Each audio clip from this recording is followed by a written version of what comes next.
All right, everybody, welcome to the Quantum Leap Your Life workshop. I am super excited to have you here today. We are going to be, again, utilizing the chat in here as we go along. And so you can feel free to leave questions, comments, and I will read them as we move along. I'm going to read some as we get started here. We got Carrie from Big Lake, Minnesota. Most excited to peel back another layer of me. I feel that. We're like an onion, just constantly peeling and chipping away at those layers to our multidimensionality. We got Kelly from the Atlanta area. So excited to be here with y'all. Love you all. Amazing you're here too. Oh, Kelly, I love that good energy we're coming in with. That's amazing. Lily, happy Thursday, fam. Shout outs from the Long Beach, California. Nice, nice. I want to get out to California actually. Let's see. Yes, everybody muted. Just so we can move along here. Diana, I can hear you perfect. Thank you. Love the Care Bears. Yay. Okay. That's how they bring a lot of joy and happiness. They always do to me.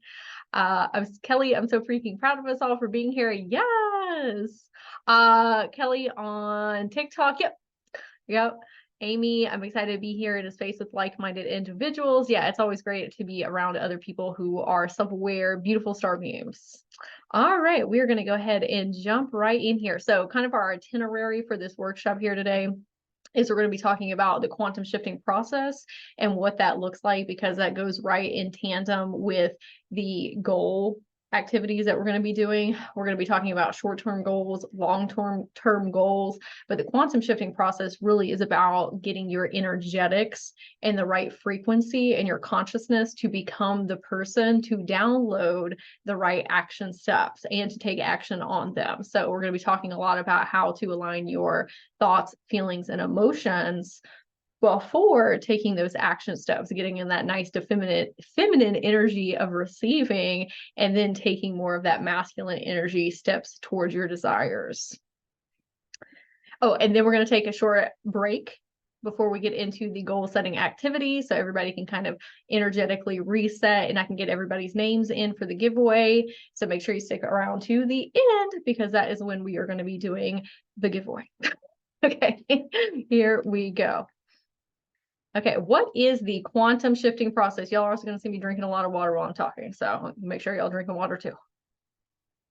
What is quantum shifting? Quantum shifting is a big giant leap in personal development. This is when you have that consciousness awareness, that expansion, where you start to disidentify with the things that have kept you stuck in the past, behavioral patterns, fear paradigms, limiting beliefs, those outdated identities. So when you're really taking a look around your reality, and things that did resonate with you at once are starting to kind of not anymore, and you're saying, I think I might be done with this chapter of my life, or closing out of this chapter of your life. Quantum shifting it can be instantaneous, or it can take years. It depends on how long it's taking your consciousness to get to that next level. And is there a right or wrong amount of time? Absolutely not. It depends on what you came in with this life in, right? Some people have experienced a lot more trauma. Some people are in relationships that are a little bit harder to let go of. Sometimes we have like family ties, like we have kids involved. There's a lot of different variables, but there's no right or wrong. So I don't want you to see some videos online and say, I quantum shifted instantaneously in 5 minutes. That happens sometimes, and then sometimes it's a much longer process. When I initially went through my dark night of the soul, that was a much longer process for me, because I first started waking up on my spiritual awakening journey, and so there was a lot of truths and beliefs and values that I was questioning and that I was breaking down. And so it was a much more bigger paradigm shift, right? And the further you get into your spiritual awakening journey, it seems like the time starts to shorten in between those quantum shifts, because you're already at expanded levels of consciousness. So it's not as big of a jump for you to make. Okay. It changes our reality lenses and how we see and interact with ourselves and other people in the world. And so babies, y'all hear me say this all the time, babies are not born with self-limiting beliefs. or doubts or fears or worries. Those are all picked up from other people's trauma projections, what they learned from their parents and teachers and guardians. There's certain things that we live through in childhood, in teenage, in young adult, like trauma things that create PTSD. And so a lot of these things are projecting out into our outer reality. And sometimes I feel like that's misconstrued when you hear people say, oh, you created your reality. Because why would I create negativity around me? I wouldn't wish that upon myself. It's not you that is consciously creating those things. It is coming from your subconscious. That is the programming we receive, how we were taught reality works. People also don't always understand your vision or your goals or where you're headed because maybe they can't perceive themselves in those places and spaces in life. And so I would say be very mindful about who we're sharing our goals and aspirations with too, because people's own fears and doubts can start to kind of nibble at your ear and start to influence you as well. And so we always want to make sure that we're around very supportive people, especially when we're going through these quantum shifting processes, because you are really shifting identities. You are shedding these layers and saying, these are all the things that are no longer serving me. I am evolving, I am growing. And sometimes that triggers other people in your life. I don't know if anybody's experienced that before, but like when I first started to try and hold boundaries with other people, and in the past, I had been a very much people pleaser and a servant, like over giving all of the time. Was that other people's fault? No. But that's a relationship dynamic that we were in because of the trauma things that I had experienced when I was younger. And I'm sure a lot of people that are here watching this now or will watch it later, you are probably an empath and a light worker. So you have a big compassionate heart. But sometimes we are a very hypersensitive person. So we're always being very mindful of other people's thoughts, feelings, moods, and emotions. We want the best for them. Oftentimes that leads to kind of masking and us trying to like take care of everybody and shift their moods and make sure everybody's happy, which is great. We love that. But sometimes it puts you in that kind of servant energy, that doormat energy. And so that's the holding boundaries. When I first started doing that, was very difficult for me because everybody around me was holding this very specific narrative of who I was, because they've known me for a very long time. And so when you have people that know you for a while and you're trying to shift, sometimes that can really trigger something within them because they see you in a very specific lens. And when you deter from that, and they're like, what are you doing? You're not the same person. We don't want to be the same person. We want to grow and evolve and change for the better, right? But it's not, oftentimes it will trigger unaware things in other people as well. So we have to get prepared when we're wanting to get into quantum shifting. If you want to build a whole new reality around yourself or really up level, you got to take a look at what's around you in your environment and say, is this stuff going to be able to come with me? Because oftentimes it doesn't. Sometimes it does. I don't want to make it sound like your reality is going to collapse around you. But when I first went through my big dark night of the soul, everything in my entire reality shifted. All of my friends, communication with my family members, my job, school, everything had to go because it was not resonating with the new identity that I decided that I was going to be. I made a very declarative statement over myself. Y'all, I was crying on the bathroom floor one day on vacation with my partner at the time. And I was just looking around at my life and I was like, this ain't it. From the outside, I looked very successful and I was successful, but on the inside, I was experiencing so much anxiety, so much depression, not processing my emotions, not looking at my trauma stuff, just like so deep in the hole. And I said to the universe, I will do whatever it takes to live a completely different life. I do not care. Let's go. Little did I know I was about to get rocked with the most intense tower moment of my life. But I will say that looking back, I see why all that stuff had to happen, because none of that stuff could come with me. All that stuff was resonating with my old identity, the old Sage. My name was Brittany at that time. Actually, some of y'all might still know me from Brittany, but it was old me. And so when you are wanting to raise to a new consciousness, a new frequency, you have to get ready and prepared that you are going to have shifts and changes. And maybe not on that level. Okay. If you're watching this, you're probably further in your spiritual awakening journey than I was, and you've probably already had dark nights of the soul tower moments. And so that stops to get so intense as well. The changes that you make are a lot more subtle as you go along, but you got to be prepared for that change because the old identity cannot come to the new timeline.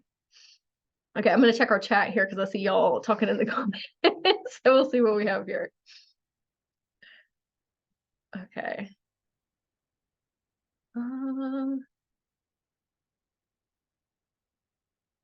Okay, perfect. Everybody in, everybody good. Okay. Thank y'all. Thank y'all for supporting one another in the chat as well. Okay. So your external reality is a reflection of your internal state of consciousness. And again, sometimes when we are experiencing these behavioral patterns, these triggers, these limiting beliefs, these identities that we no longer want to be attached to, it's not your fault that you have those. Okay. A lot of times people feel very shameful and guilty of either being stuck in life or feeling like they're not able to figure it out. You probably weren't given the tools and resources that you needed when you were a child or a young adult, or maybe you didn't have the support, or maybe you didn't have the unconditional love, or you didn't have the examples of people who were goal-oriented, motivated, that wanted to reach beyond their current circumstances. But the beautiful thing is you are here right now working on your life, creating your life to bring these desires in. So let's all give ourselves a round of applause for being here today. I'm super proud of you, super proud of me, super proud of you for wanting to make these positive changes, not only in your life, but also in the collective. I know you came here for you today, but it's not just for you.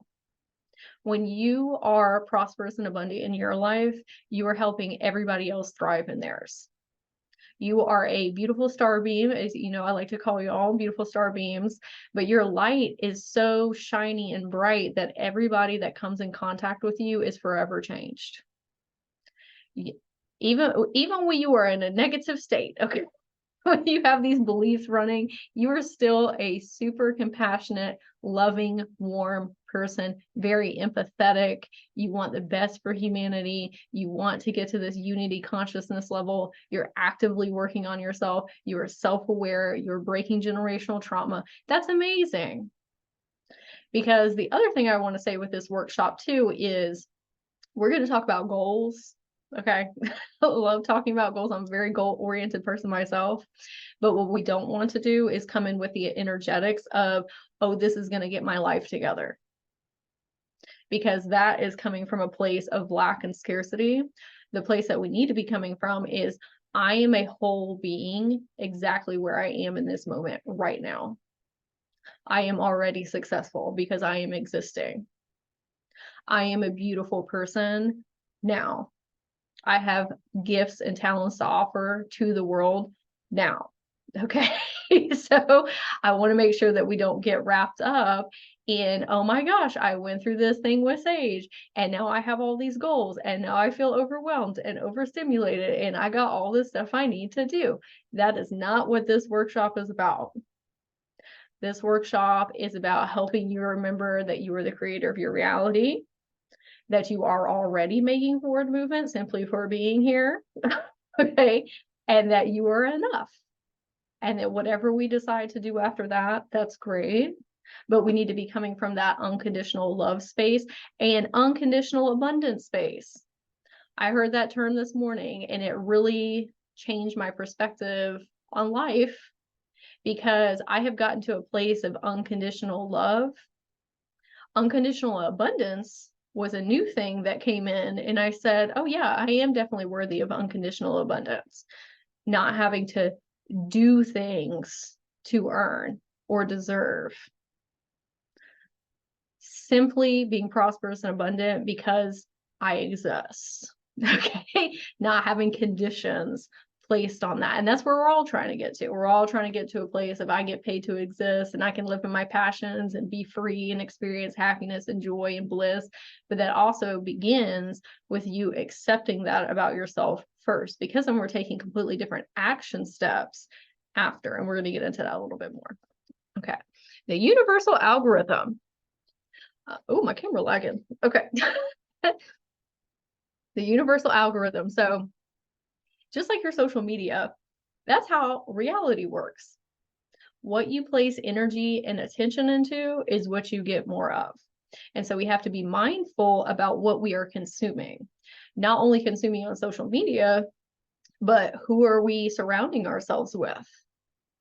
Are those people that are lifting us up and supporting us and are good communicators and respecting our boundaries and hyping us up? And even if they don't understand our visions and goals, they're like, I got you, just let me know what you need, or I believe in you. It's so vitally important. What type of music are we listening to? What type of food are we eating? What kind of beverages are we putting into? So I'm going to give you all a funny example of that later, where I let go of energy drinks. But are we drinking water? Are we getting sunshine? Are we getting exercise? All of those things are going to shift your outer reality. All consciousness is perception and attention. What are you placing your attention on? There was a time in my life where years ago, I was one of the most negative people that you would ever meet. And we love her. I love Old Sage, not speaking negatively over her, just for the comparison, okay? Because you only know what you know when you know it. We're not holding shame and guilt over our past versions, either our inner children, because all that does is eat away at your energy and bring you down. There is nothing for you in holding shame and guilt. Today is a new day. It's a blank slate. You move forward as the new you. You can be a new you in any moment. Okay. But I was rampant with negativity and listening to drama-filled things, just not consuming great stuff on social media, the music I was listening to, the food I was eating, you know, all of this stuff contributed to me having an external reality that was an internal reflection. Even now, the reality that I live in is completely different than in the past, but that's because I had to change my universal algorithm. Like, even when I'm scrolling on social media, if something is negative in a way that is bringing me down in frequency, or lack mentality, scarcity mentality, fear mongering, I do not listen to that. I don't watch that. And what has happened is I don't experience that stuff in my reality anymore. I also had to change the people that I was hanging out with. Who is inside your inner circle? It's okay to have different circles. It's okay to have people that are very close to you and you can tell all your dreams and desires to, and your deep trauma stuff, okay? But then it's okay to have further out circles. You got to ask yourself, what am I putting my time and energy into? Is it, in a very simple way to do this, is just like with your intuition. Okay, so our intuition, if something feels constrictive, oh, my camera, hold on. My camera constricting. Okay. If something feels constrictive, that is 9 times out of 10 your ego. If something feels expansive, that is your intuition. With this universal algorithm, simply ask yourself, does this person, place, or thing feel like fear, or does it feel like abundance? That's it. You can just literally ask yourself that all the live long day. That's also about your thoughts. Is this a fear thought? Is this an abundant thought? And we're going to get more into that as well in that, our thoughts and emotions. But fear or abundance, it's literally one of those two things. Okay. All right, we're going to check the chat here.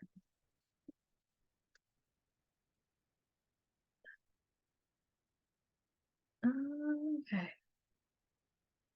Oh, y'all are being so sweet and supportive in the chat. I love that. Oh, thank you. I appreciate that. I'm glad it's communicating well. Thank you. So grateful for you doing this. Those want to elevate, make a change. I'm going through a tower moment right now. Oh, you're very welcome. You're welcome. You're welcome. We as a collective are a lot of light workers and empaths are in this in-between quantum jumping process right now. It's really funny. I ride that wave too. So I'll be talking about a whole bunch of other things like wealth consciousness, inner child healing, subconscious mindset reprogramming, and then all of a sudden all my content's about quantum jumping because we're doing it as a collective. So it was time. Okay, I can't wait to see what comes through. It's gonna be magical because you are, oh, you're so sweet. Y'all are the best. Hey. Okay, quantum jumping happens when? Okay, so how do we know that we are experiencing this, or how do we propel and launch ourselves into that? Okay, this happens when you step outside of your comfort zone, make a different choice, have a different thought, feel different emotions. If you want to get on a new timeline, you cannot do the same things that you have been doing because that will only regurgitate the same. I don't know if anybody's felt very stuck and stagnant in your life before. Maybe you're feeling that way right now. Maybe you felt that way in the past. What typically gets us out of those spaces is bringing new energy and new life. Whether that you being and exploring new places and spaces, you having new relationships coming in, you experiencing new challenges or having growth moments. Sometimes you need triggers in your life. I was watching this video the other day and a person commented under it and said, how am I supposed to rise above negativity when there's so many negative people around me? Which I get, because environment is very important, just like we talked about with the universal algorithm. However, sometimes we need to ask ourselves, why are these people around me? Why am I in this job? Why am I feeling stuck and stagnant? Because sometimes you have to be triggered in order to change. Sometimes we don't want to kick our butt in gear because comfortability, there's safety in that. Especially when you experience abandonment or trust wounding in childhood, or you had rocky foundations. That was my childhood. Change was very scary because it's an unknown variable. Even if it's a million times better on the other side and you're going to be wildly successful and prosperous and abundant and experience more magic and whimsy, there can still be that underlying fear of, who am I? Who would I be without my pain? Who would I be if I wasn't doing those self-sabotaging behaviors? Who would I be if I take this jump and this leap and then everything around me changes? Because some of us have a very deep fear of loneliness, which I did as well. When I first started doing these things, I was like, well, I don't want to make changes because at least the reality that I'm in, I know what that looks like and I know how to function in that.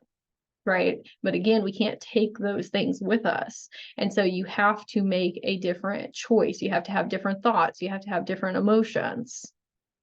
And little things can get you there too. Like, it doesn't have to be this big ta-da. I tell people, start little.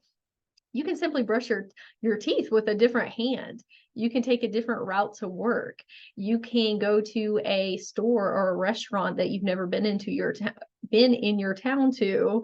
You can go to a new garden or a new park. You got to bring that fresh energy in, because what happens is we get caught in these subconscious mindset grooves.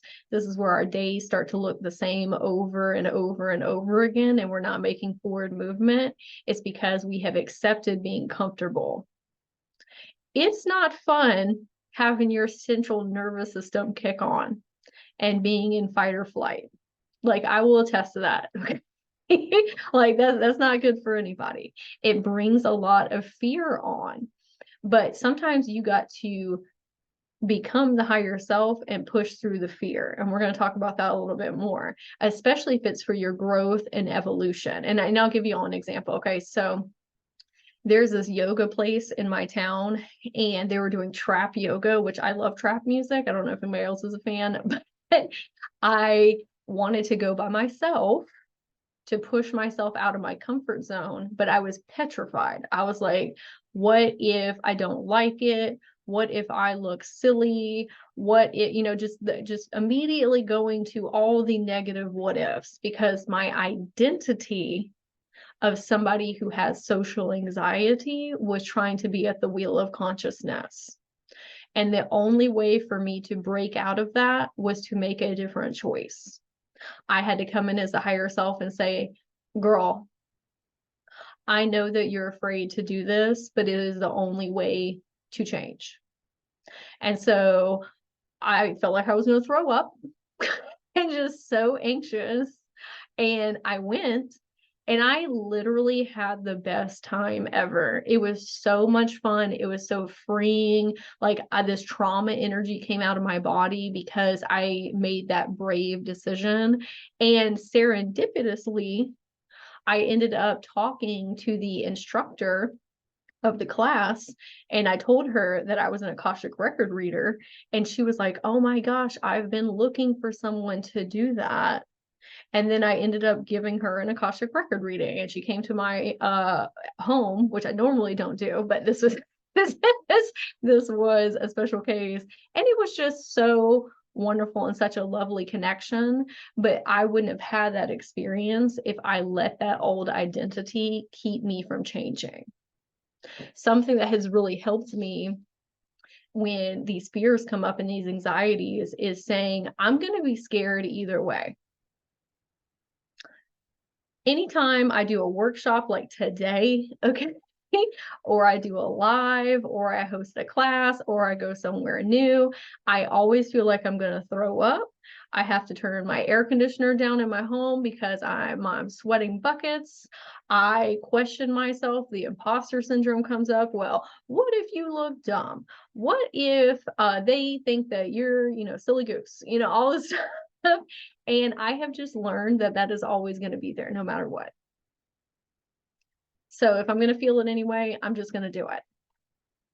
Because on the other side, you feel so accomplished and confident in yourself because you're like, yeah, I did that. It is an anchor point in your consciousness forever.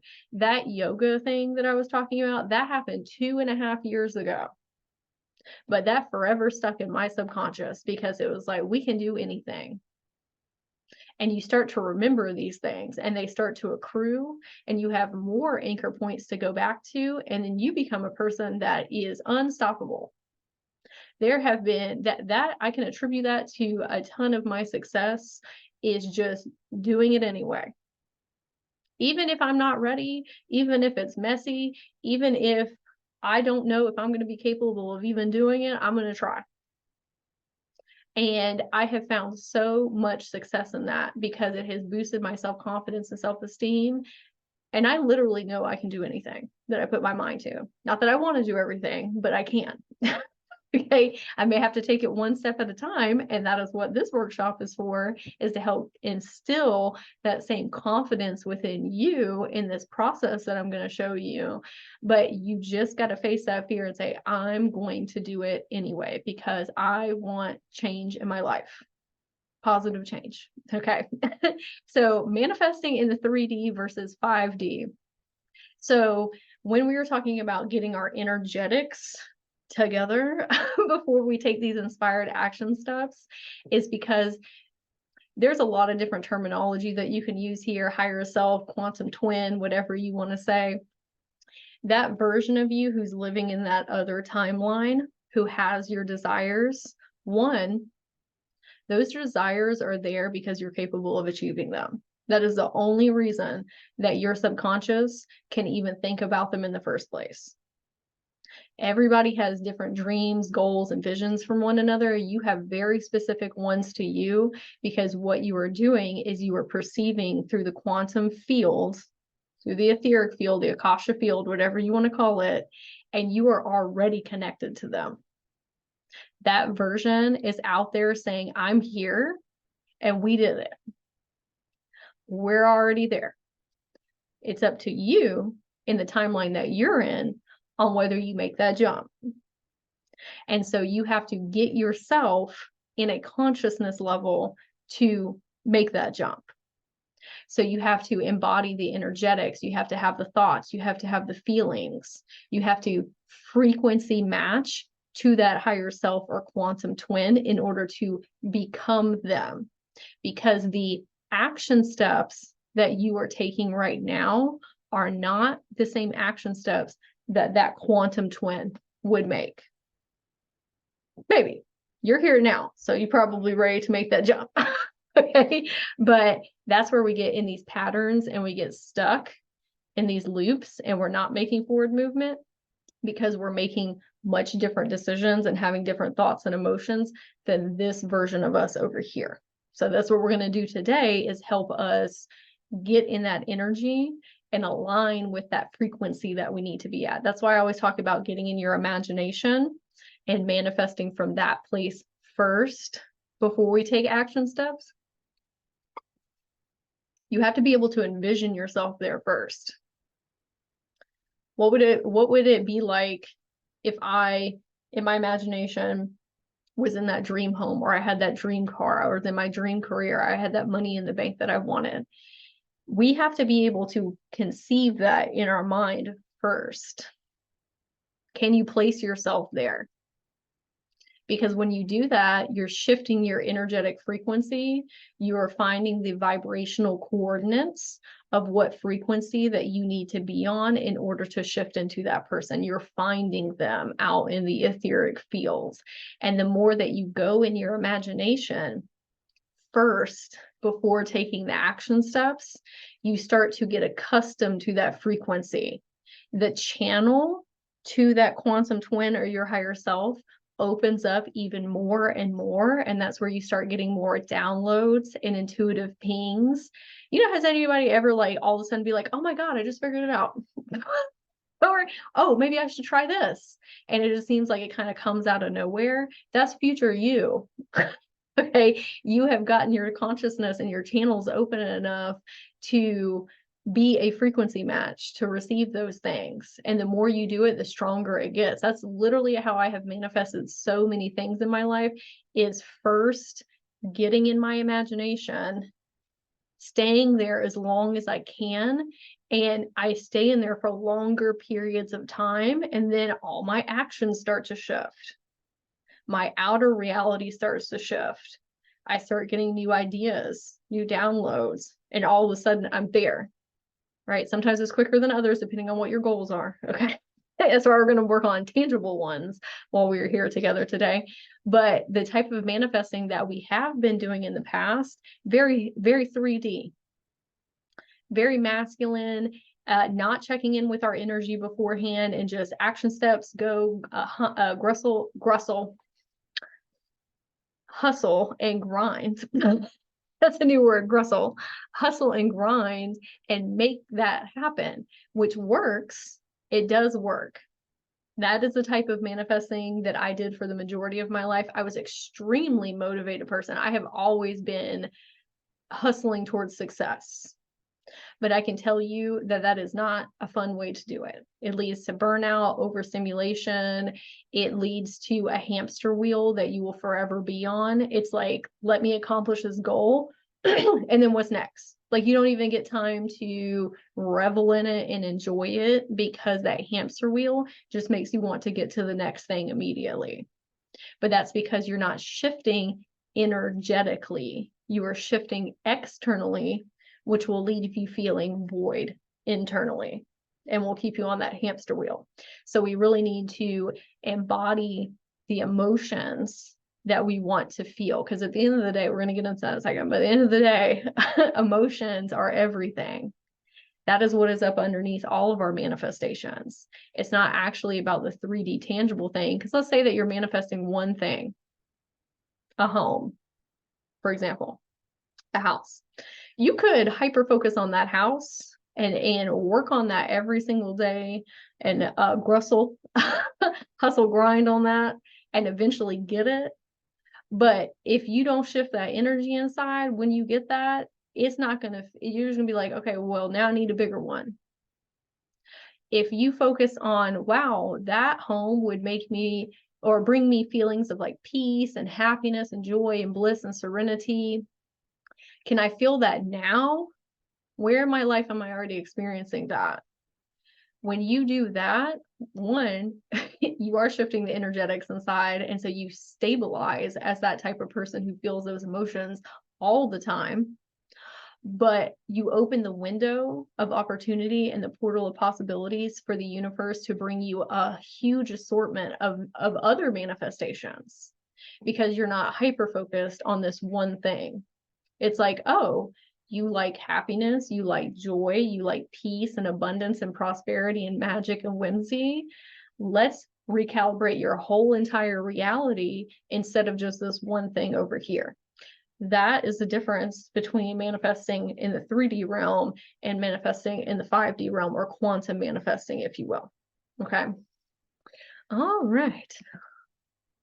So I've been drinking a lot of water and I need to run to the restroom before we take our little mini break.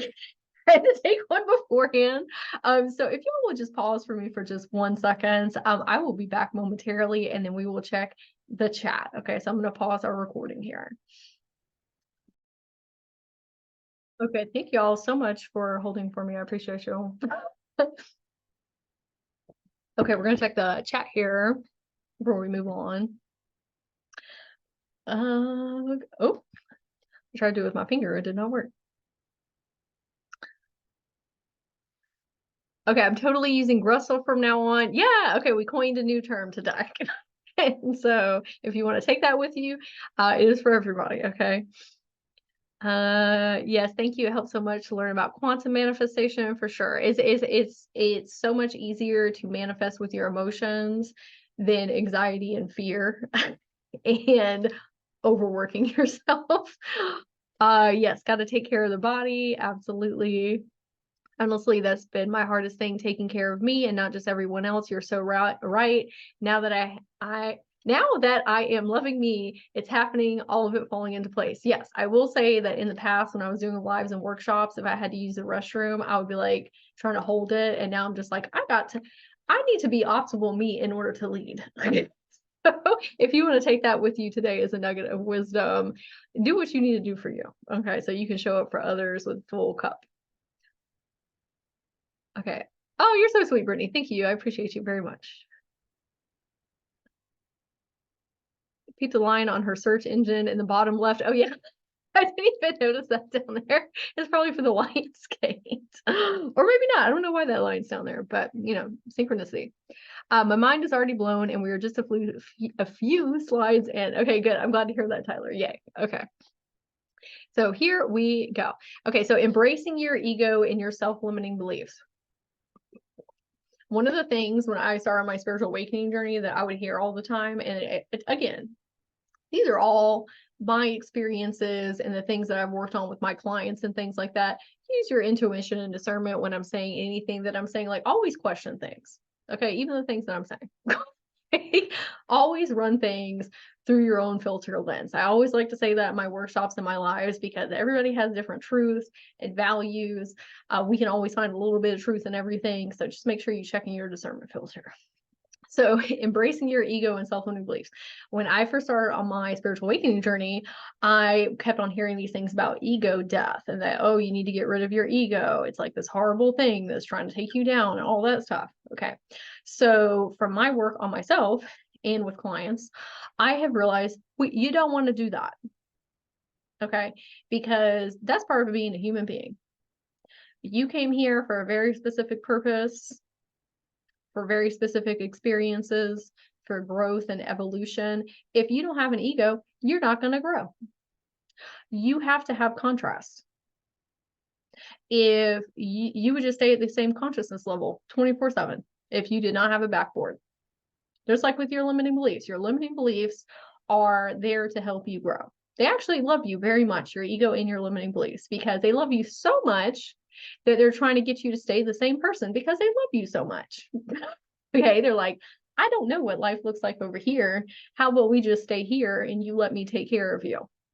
Okay, when your ego and your limiting beliefs are coming up, that's a great sign, because that means that you get to come in as the higher self and say, hey, I appreciate you. I love you so much for that. Especially if you had inner children who need protecting and guarding. I thank my ego all the time for what it has done for me and my inner children. But I'm the higher self, I'm the multidimensional self, and I'm at the wheel of consciousness, and I get to choose whether I align with you or not. Y'all get to be in the passenger seat over here. It's fine that you're there, but I'm going to make the final decision. And they're just your shadow self to help you grow.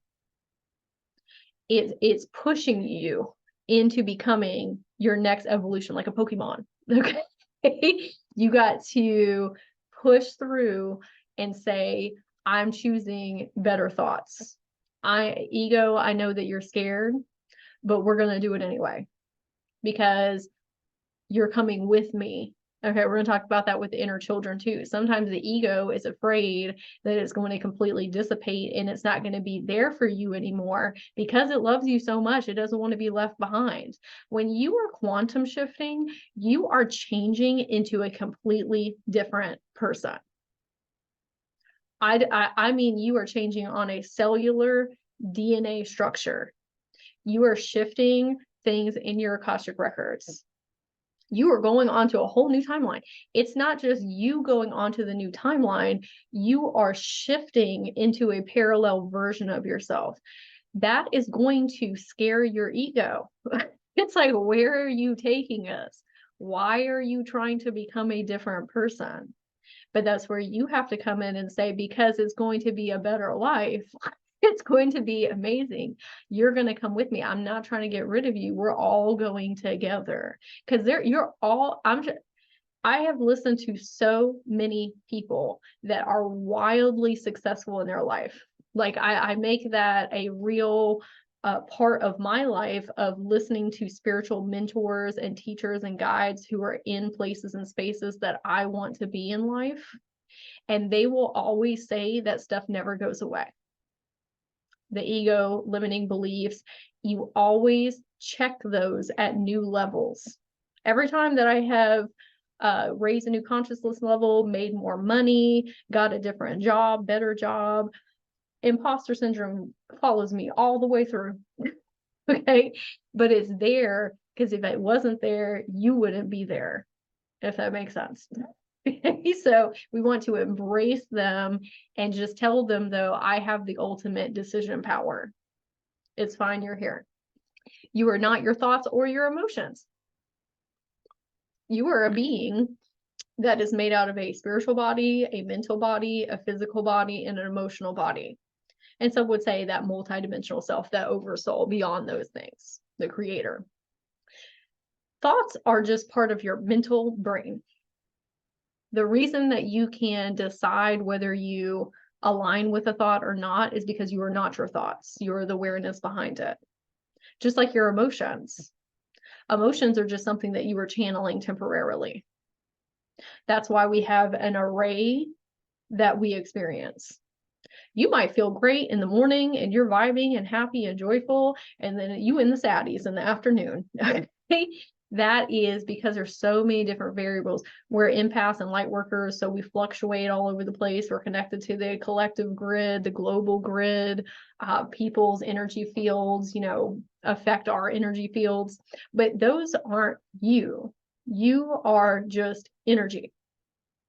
You are just a blank slate energy at the end of the day, if you back it all the way up. Okay. Once you start to embrace your emotions and say, hey, it's fine that we're feeling this way. It's part of being a human being. It doesn't mean that I need to feel shameful or guilty. It doesn't mean my manifestations aren't coming in. How would you even know what happiness and joy and bliss and peace and serenity feel like if you didn't know what anger and frustration and loss and grief and shame feel like? It's a pendulum swing. Now, do we want to stay over here in these denser emotions? No. Okay. But the contrast, again, provides growth and expansion. That's why sometimes you are thriving, vibing, abundant, prosperous, doing great, and then all of a sudden you're kind of backsliding. It's because you're ready to expand. And so you're looking around at your life and saying, some of this stuff doesn't feel in resonance anymore. Some of this stuff's not making me happy anymore. You have to have indicators that something is ready to release or just shift. And so once you look at it through that perspective, you start to take that shame and guilt off. Because a lot of us as highly sensitive people, empaths, light workers, we were demonized for our hypersensitivity. We had to hide it. We've had to mask. We've had to people please. We have narcissistic people around us, and so we had to learn how to navigate different moods and emotions and everything.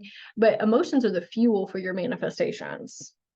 A lot of empaths and light workers are very powerful manifestors, but they're manifesting in a negativity lens.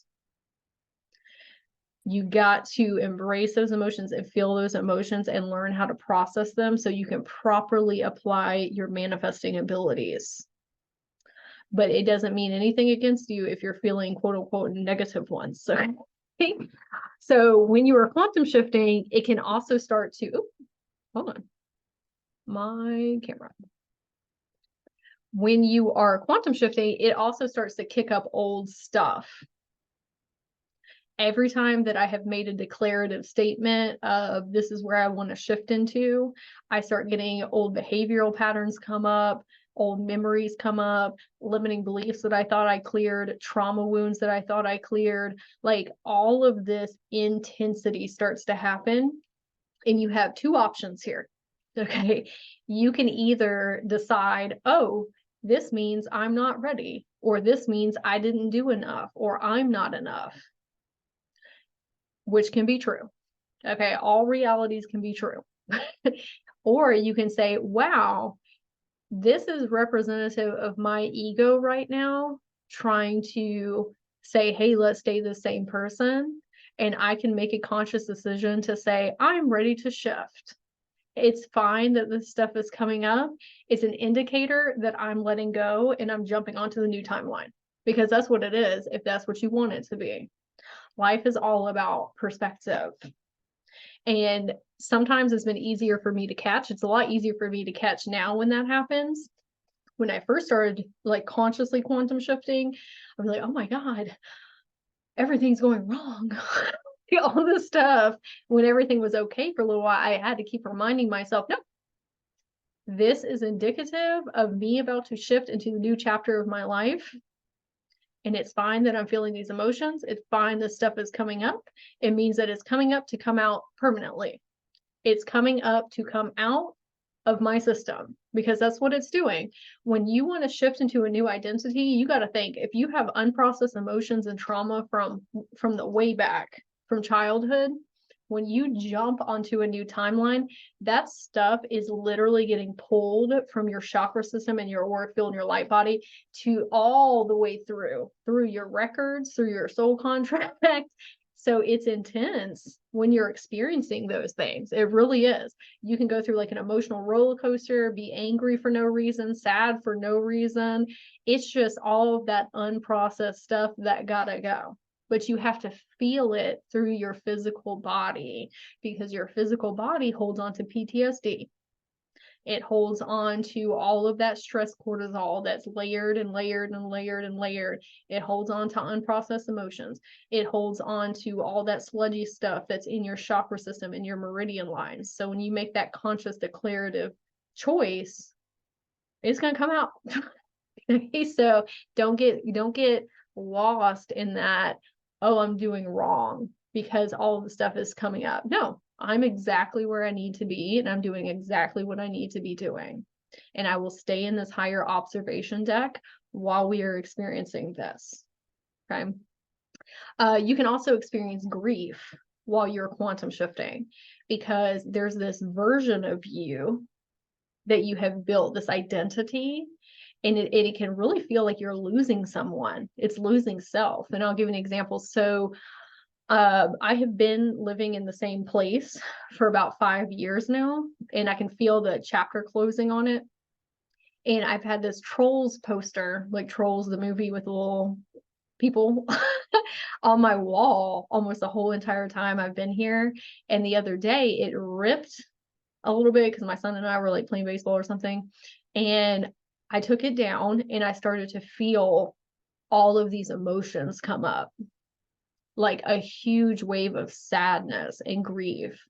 And I was like, where's this coming from? And I realized it's because I'm letting go of the identity of Sage, who has lived in this chapter of my life. Not letting go of the past version of me, she coming with, okay? But the life that we have cultivated and created around this 5-year period, it's no longer going to be here anymore. And that's okay that I feel that way too. You can be incredibly happy and pumped and jazzed and excited for the new future out in front of you, but still be incredibly sad. And that's fine. Okay, so I wanted to share that because I feel like that doesn't get talked about enough.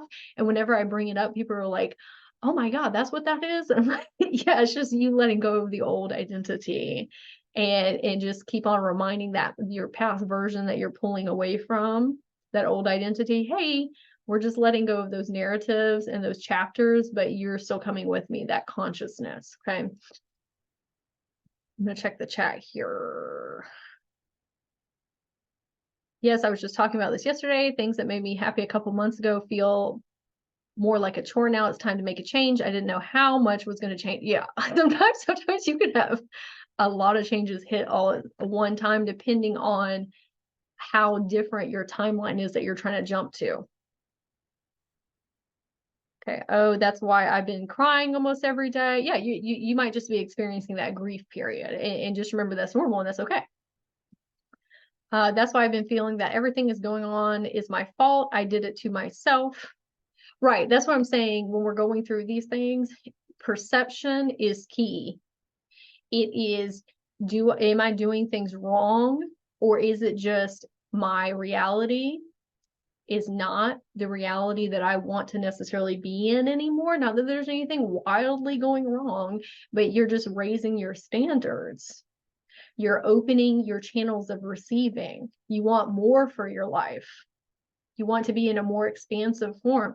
Well, the old stuff got to go.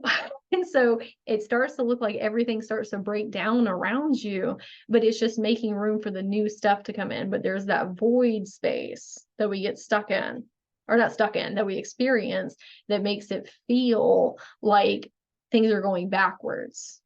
But it's almost like you're getting pulled back so that you can launch forward.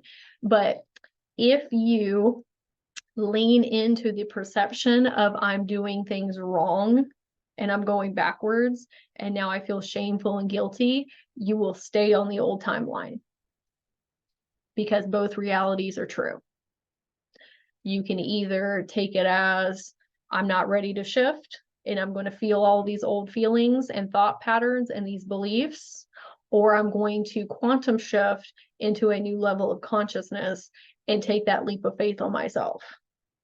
That's why, and we're going to talk about oscillating in a second, but sometimes you're not ready to make the quantum jump yet. And that's okay. That's okay if that happens as well. I've been there many times myself, and I'll talk about that some more.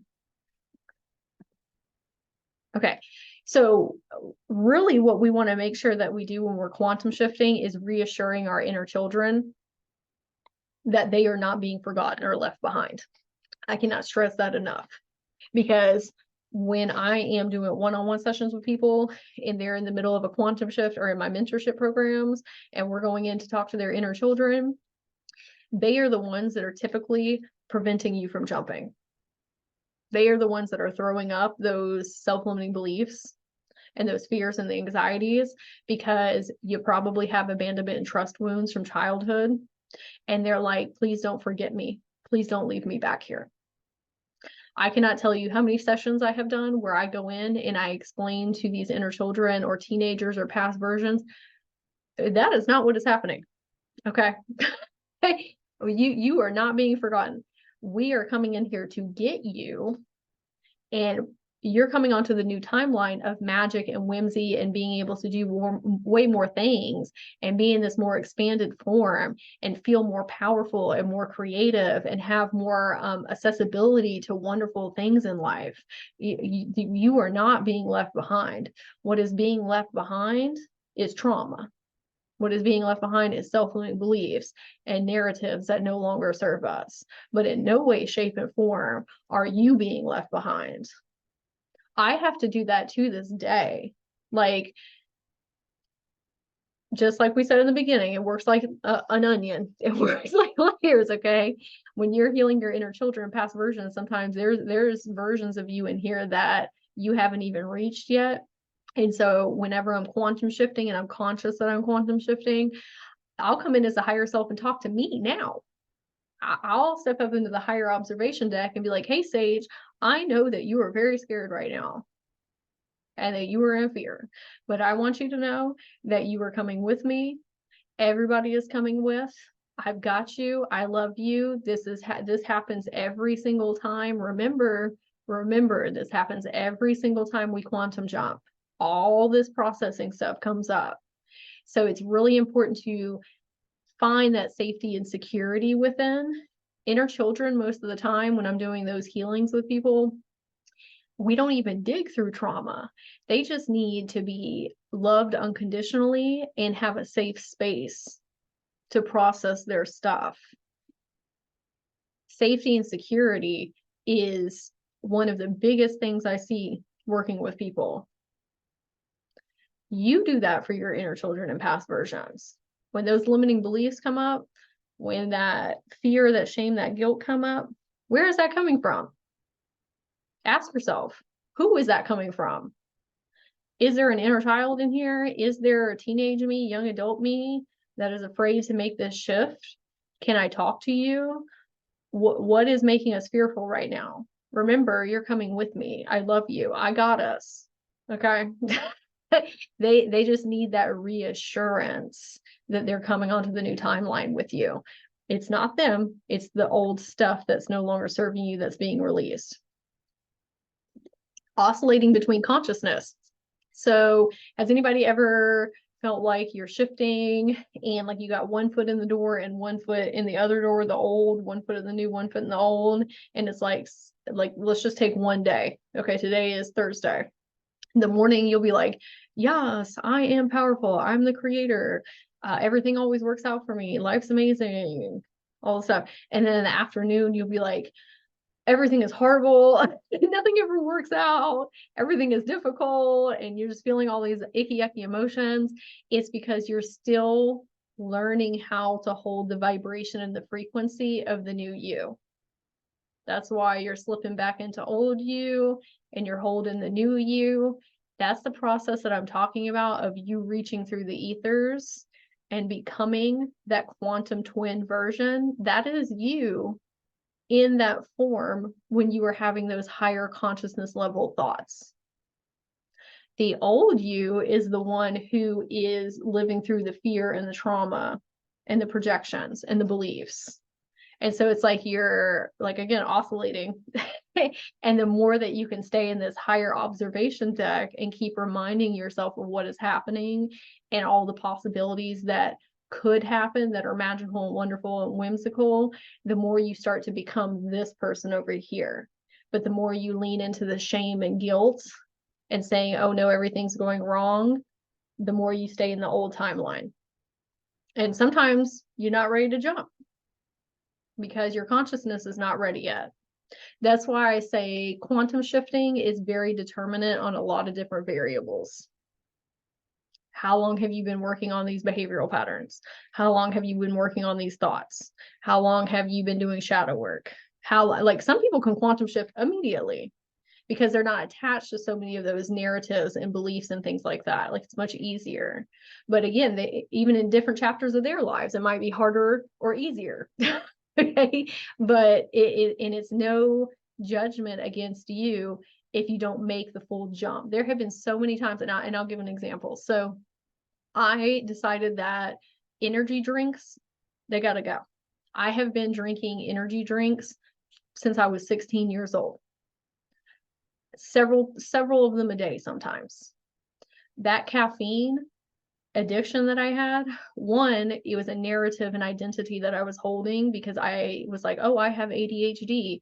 I have to have this caffeine because I don't take ADHD medication. And if I don't take this caffeine, then I'm going to be unfocused and tired and irritable and all this stuff. And I'm not saying don't take your ADHD medication. I'm not a doctor. This is just my experience. Okay. I realized that it was an identity that I was attached to. I wake up, I drink an energy drink every single day without fail, without falter. Then one day I said, you know what? I am the operant power of my reality in my physical body. I cannot allow my physical body and my mental body to be at the helm, because this is not good for me. This is leading to a lot of physiology things that are not great. Overstimulation, crashes during the day, just, you know, those preservatives that are in there are not great. And I said, I'm done. That's it. And I started getting all these intuitive pings of like, hey, like, go get one. You should go get one. Like, you'll feel better. Like, I know you have a headache right now. Go get one. I said, no, I'm not doing that. We're done. And I haven't had one in a week. And so I'm very proud of myself, but I'm still getting those thoughts of how about we do this? But it has taken me years to be able to get to that place where I can just say no.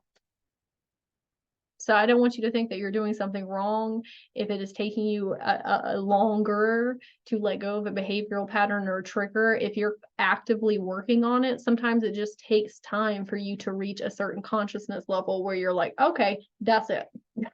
Okay, so you got to check in with your intuition and discernment. And again, shame and guilt is not helping anybody. Okay. And taking action steps from inspiration versus fear. So a lot of us have been addicted to stress and anxiety and chaos because we use it as fuel.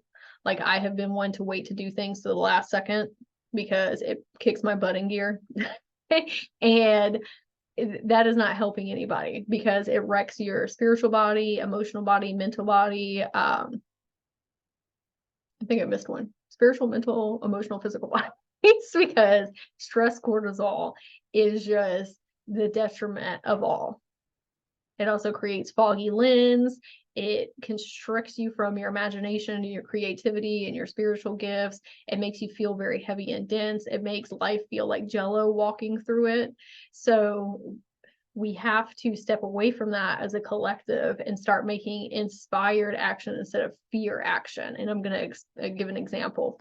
So the other day, I was so exhausted, like just completely done. And I laid on my bed and I said, I'm going to watch TV. I'm going to watch this show that I'm really enjoying. And I'm just going to lay here all day and I'm going to chill out. And this voice in my head kept on saying, you need to get up. You're not doing anything. You need to be cleaning the house. You need to be cleaning out the car. You need to be doing things for work. You need to be making content, you know, all this stuff. And I was like, no, I'm not going to do that. I'm not going to allow you to be at the wheel. I said, my body needs to lay down and it needs to not do anything. That is what my physical vessel needs. And I'm going to give it what it needs.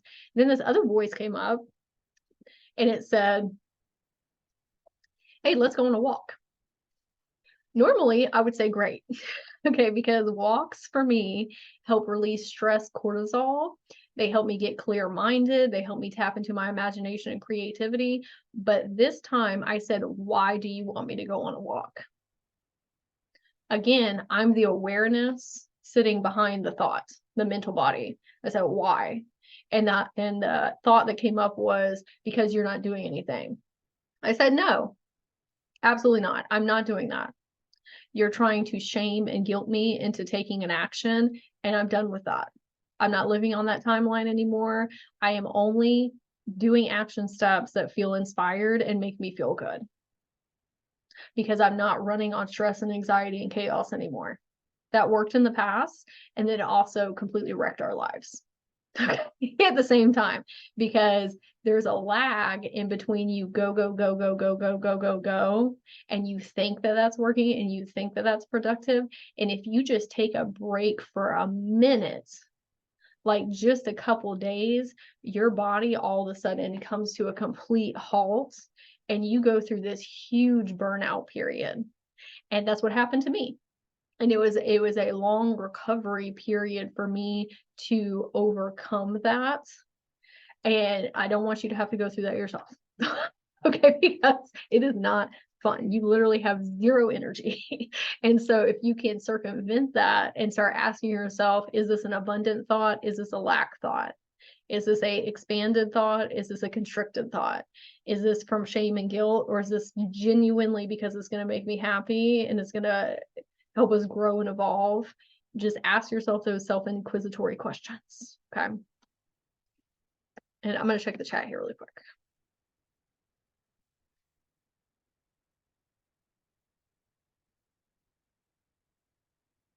Me on most days. Okay. So proud of you. I know how hard that is. You're amazing. Oh, you're so sweet. Thank you. And you can transmute into that, into knowing when you're laying down that intentionally you are doing something. Those old beliefs are just indoctrinated from society. Yes. I always say resting and relaxing is doing something. You cannot pour from an empty cup. Society, the indoctrination, yes, wants to siphon our energy, so we do not have the wherewithal to go after our passions and our creativity and our dreams. So capitalism and the societal programming is to keep you like on zero energy. Okay. So that's what I mean. You have to come in as a higher self and be like, I am not placating into that anymore. We are done with that. It is going to serve me more to rest my body and manifest on that quantum manifestation and get my energy right and my emotional state than to let those thoughts take over and try and take action steps that are going to lead to more burnout. I'm unplugging from that matrix. Okay. But it's not easy all the time. Sometimes it's difficult to catch yourself doing these things. Like my ego was trying to be real slippery and say like, hey, let's go on a walk. That's good for you. But I had to come in and say, why? Always ask yourself why questions. That will help you get to the root of why you're doing things or if you should be doing things. We do deserve it. We do deserve it. Absolutely. Okay. Let me check here. Okay, personifying your higher self. So this is where we're going to get into goals. So, one second. When we are having these very big goals and dreams, love that for you, love that for me. Okay, sometimes that's very overwhelming and overstimulating because it's like there's so many steps. How am I going to do that? I don't know where to start, all this stuff. You are not setting yourself up for success when you're doing that. You were thinking 15, 20 years out, and that's great. Just like here, we need to have macro goals and we need to have micro goals. Okay. Micro goals are what we're doing in the here and now, and macro is what we're working towards. We do need to have these bigger things because these bigger things are what gets you out of bed. Ain't nobody getting out of bed for small goals, for constricted goals, for boxed in goals. You're getting up out of bed because you're like, oh, I want this dream home. Oh, I want this $1 million in the bank. Oh, I want to own my own company. I want to do all those things. But the tiny goals that you take along the way are the fuel that get you there. It also allows you to readjust and change if you want to along the way. Sometimes your macro is going to change. What you thought that you wanted isn't really what you wanted, but unless you're taking the action steps right now towards it, you'll never figure that out. Like there was a time where I wanted to be a clinical psychologist. That was my macro goal. And as I worked towards that in school and I was about to go do my master's, I was like, oh, wait a minute. I don't want to do that. I actually don't want to sit in an office all day. I want to help people. That was my macro goal beyond being a clinical psychologist, but I wouldn't have figured that out until I moved towards it. And then what my ultimate macro goal was of becoming a coach and a healer. But I had to take those steps along the way that fuel, but still have that macro goal. Okay. The macro changed along the way. Emotions are the fuel for your manifestations. We talked about that beforehand, about how to open up the portal of possibilities, focusing on how you want to feel vibrationally. I want to feel happy. I want to feel bliss. I want to feel peace, serenity. All these things are really what we want at the end of the day. That's what we're pining for. So personifying your higher self, I'm gonna go back to that. Okay, so what I did when I first learned about my higher self, instead of thinking of my higher self 15, 20 years from now, which that's great, you can do that. I started saying, who would I be a year from now? A year from now is not that far. I know sometimes it sounds like it, but it's really not. Okay, who is my very next version that is very close to me in consciousness? That makes it so much more tangible. The action steps are so much more easier to take. Instead of going for $1 million, which love that, it's a macro goal down there. What if I focus on making $10,000 extra this year, or 15, or 5? That's a lot more tangible, and I'm going to feel a lot more successful along the way going towards that goal because I'm incrementally getting there. And all those action steps are making me a very accountable person and making me very determined and motivated. And by the time you reach that year mark, you would have done so much stuff. But it's because you personified, where am I at a year from now? And that is the goal activity that we're going to be doing together to help you figure that out. There was a time where I had like long blonde hair. I just looked very different than I do now. And I actually envisioned myself looking exactly the way I do now. And then I shifted into that person because I personified her. I said, oh, she has like a shaggy short haircut. She has colored hair. She is looking this way with her physical self and how much I weigh and all this stuff. And I actually shifted into me. But it's easier when you have an attainable version of yourself that you're working towards. So I'm going to help you figure that out today.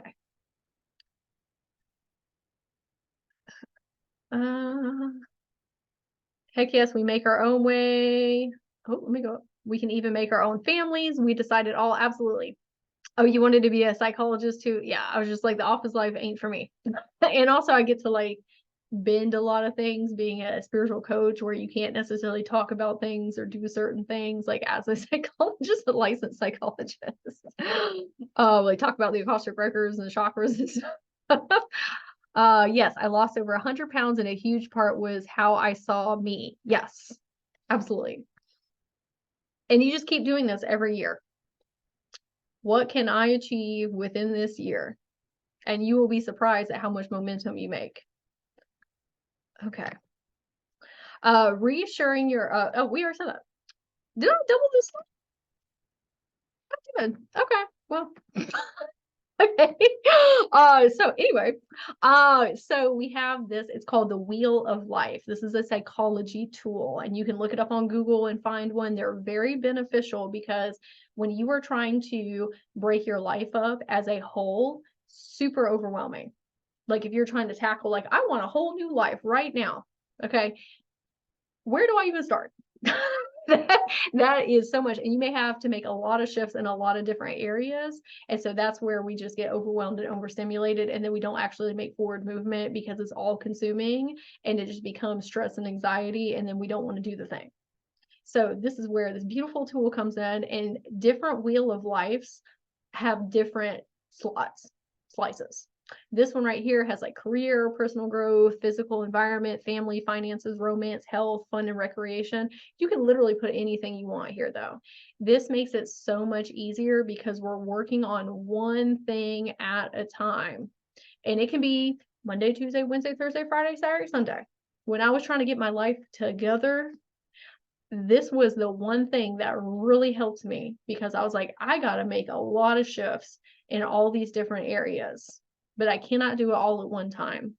I literally made my own Wheel of Life and I said, what are all these steps that I can take underneath all of these different sections and just work on one at a time every single day? And that is how I completely shifted, because I stopped trying to do all of it at once. Because a lot of us, if you're watching this, you might be a perfectionist. Or you might be the type of person that's like, I gotta go 1,000% or 0%. And that was me in the past. And that's why I wasn't making forward movement, because that is unsustainable. Because the truth of the matter is, when you make forward movement in one section, it radiates out into all the other sections. Because all of a sudden you raise consciousness in your career or your family, and now you're raising consciousness as a whole being, because you are a whole being. When I'm doing sessions with people, readings with people, oftentimes they'll come to me for something, and then we'll end up talking about something completely different over here. And I'm like, because you don't see how that's correlated. You don't see the bigger web. You don't see how you not taking compliments from people is affecting your money. Or you don't see how you not wanting to make changes in your life is from the fear of loneliness and isolation or abandonment and trust from childhood, from that one experience that you had. Because sometimes you're too in your own situation to see those things. Okay? Or you just don't understand how they're connected and correlated. This kind of bypasses that and helps take care of it, because you're doing a little tiny bit in every area and making these little movements, which lead to big forward movement and big changes. Because again, you are a whole being. You up level in your health, you're naturally going to up level in your career and your finances, because you're feeling better as a whole being, right? So this activity that we're going to do is kind of based off of the wheel of life here. But again, you can do this on your own and insert whatever you would like here. Okay, so we are going to take a 5-minute break so we can run to the restroom, we can get water, we can get our notepad and pen. I'm going to write down everybody's name for the giveaway as well, who is here live with us. I'm going to pause the recording, and then we will be back in 5 minutes, start working on our year goals.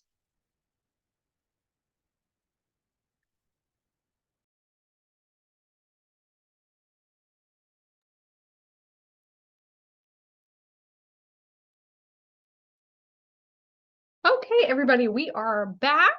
I am so thankful for you saying that, Kelly. I appreciate you. I came in a few minutes late. How do we win? So everybody that participated in the live event, I'm putting it into a random generator, and then somebody's going to get a free private one-on-one coaching energy healing session with me. So it'll be a blend of Akashic record reading and coaching.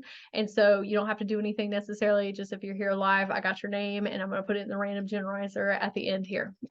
So yes. And thank you for asking. Yay. Yes.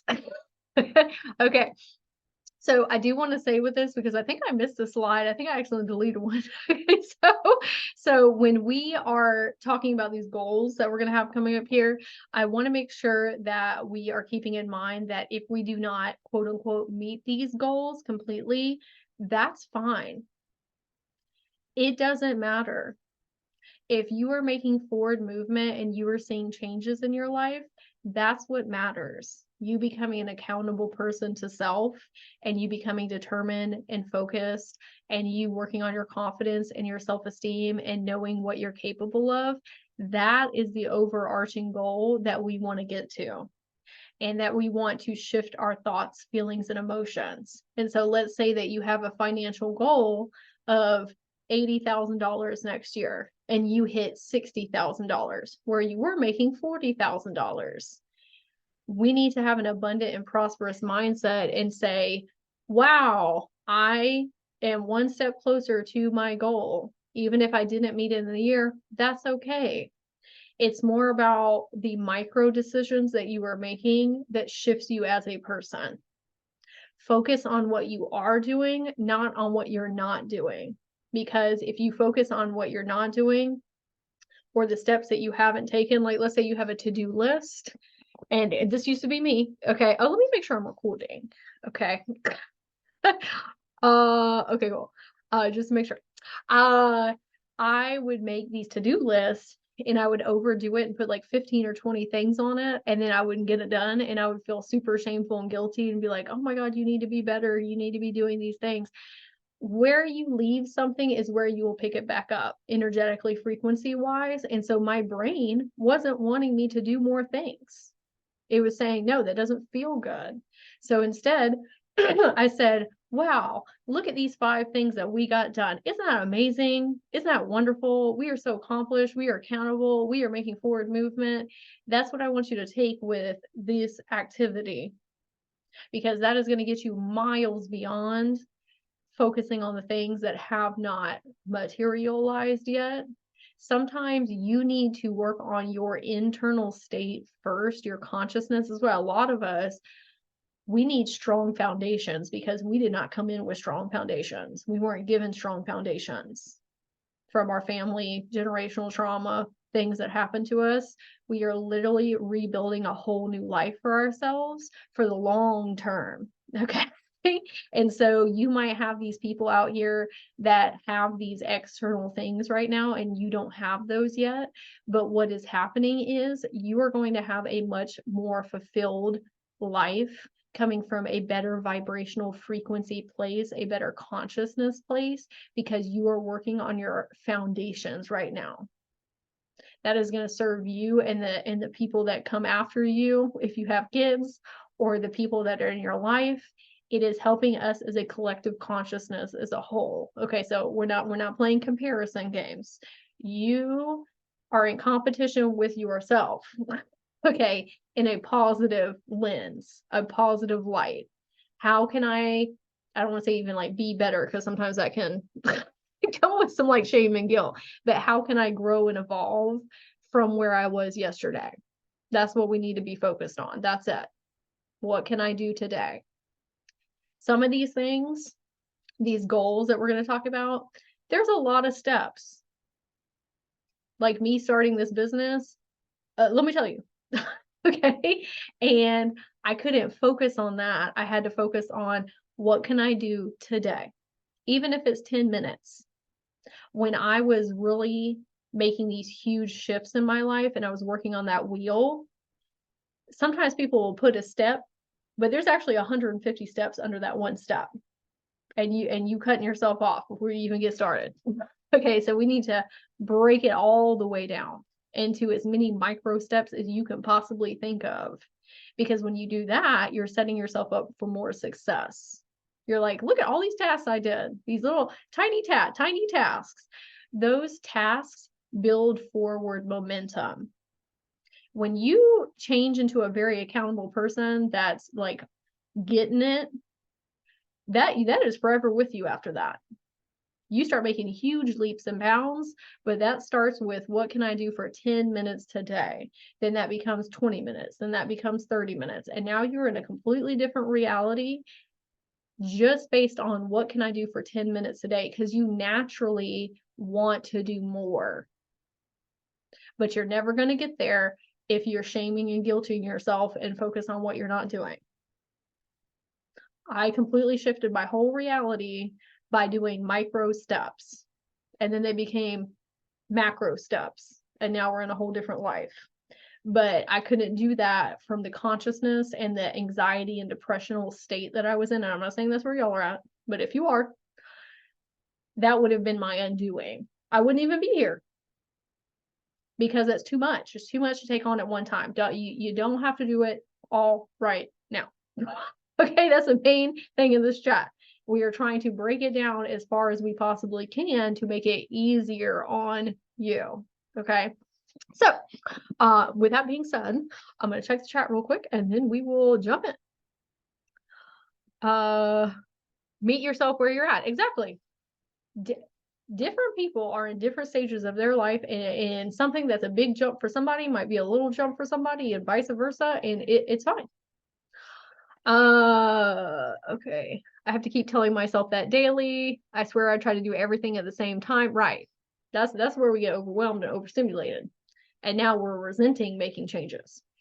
Okay. That's not the energy we want to be in. We want to be in, well, what can I do right now that will help me make forward movement? Okay. So financial goal for the year. So a lot of us, want to be millionaires. Maybe you don't want to be a millionaire. Maybe you just want, financial stability, freedom. I say shoot for the stars. Why contain yourself? The more prosperous and abundant you are, the more things you can do, the more expansive life that you can live, and you can support more people. So sometimes when I'm talking about wealth consciousness, they're like, oh, well, if I could just make this every year, then I'd be fine. I'm like, why are you trying to be fine? Like, why don't we have an abundance so that we can do more stuff? Okay, so I just want to say that, like, try and get to your most expanded form, okay, in all these areas, because it just means that you're living into life more, okay? So if we want to become a millionaire, billionaire, whatever you want to do, that is a big jump. You're going to have to make a lot of consciousness shifts. You're going to have to heal a lot of money wounds. You're going to have to heal a lot of trauma. You're going to have to heal a lot of societal programming and all these things. Can you do that overnight? Sure. You know, we have people winning the lottery and things like that. But most often, that's an incremental shift that you are making. And so instead of making this big, old, lofty macro goal that you think is going to take 15, 20 years, how about we work on where can I expand in my wealth container from where I'm at right now? If I'm making $20,000 a year, how about I try and shoot for $40,000, $50,000, $60,000? Something that your subconscious will allow you to believe. Find something that is going to push you outside of your comfort zone. There is no growth if you're just trying to play small and say, okay, well, I'm making $50,000 this year. I'll try and make 51 next year. That is not propelling you. Okay, that's where those macro things come in that are important. You have to do something that excites you and lights you up in all of these areas. Otherwise, you're not going to do it. So we need to do something that is pushing us outside the realm of capability, or not outside the realm of capability, pushing us out of our comfort zone. Okay, so maybe that's $100,000. It's going to be relative to you. If you want to share that in the chat, you can. You don't have to, though. A lot of these are like personal. But once you start raising your finances and you start hitting new goals and you start changing your consciousness and seeing what you're actually capable of, and that it's not as difficult as you thought because you're not trying to go for the $1,000,000 or $1 billion. You start like, oh my God, wow. Like when I jumped from $2,000 a month to $4,000 and then $6,000 and then $8,000, like in that 4-month period, I was like, I can do anything. There is never a time where I will go back to thinking that I am only capable of making $2,000 a month because I proved to myself what I am capable of. But that wasn't happening when I was like, oh, I'm going to be a millionaire one day, because I was not taking the action steps that I needed to.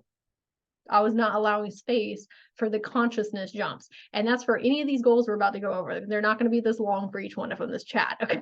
I just want to say this is that we have to get to the next consciousness jump. That's all you need to do. You just need to become the next you, because the next you is going to take completely different action steps based off of that consciousness. We're not trying to get to 15 or 20 years out. We're just trying to get to a year from now, or whenever you make the consciousness jump. Maybe it's 6 months, maybe it's 3 months, maybe it's 2 months. You can make completely reality changing shifts in a short period of time when you are doing it like this, because it's more tangible and you start to feel a lot more successful and accountable. Okay.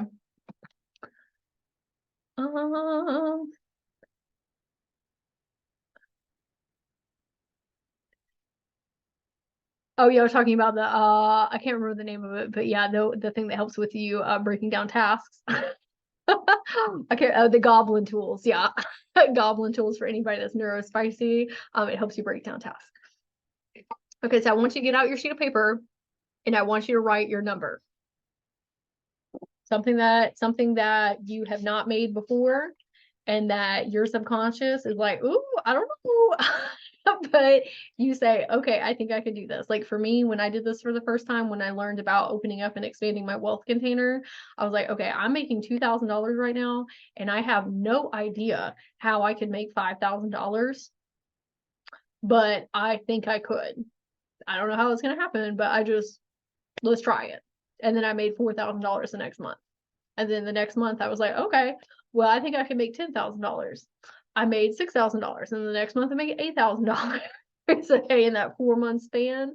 So we gotta have something that excites us, scares us a little bit, but it's not so far removed. Okay.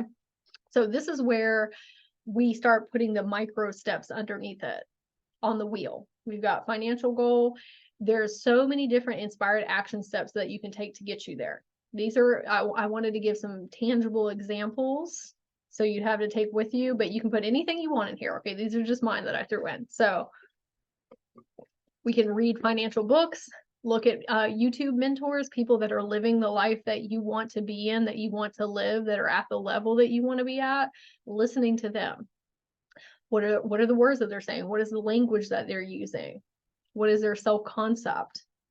Like we have to surround ourselves with people who are where we want to be, whether that's people that are in your immediate life or people that you are watching through documentaries and social media and television and all those things. Again, the universal algorithm. You can start a savings account, learn how to do passive income. Like if you want to put workshops and courses together, sign up for a course. You can sign up for my money mentor course if you want. Work on your money mindset through affirmations, journaling. There's just so many different ways that you can do that, right? Working on your money wounds, your trauma stuff from childhood, your safety and security, or like the things that your parents and teachers and guardians like emulated around money, and networking with successful people, like finding some networking events around you. Because when you are around other people that have the mindset of, wow, money is super easy to come by and there's an abundance of it, it completely shifts. Because you're like, wow, now I see that it's actually capable because I know somebody that's capable of that. It's different when you're watching people like on YouTube or like teachers and guides, and then when you know somebody, it's like, okay, well that could really happen for me. Okay.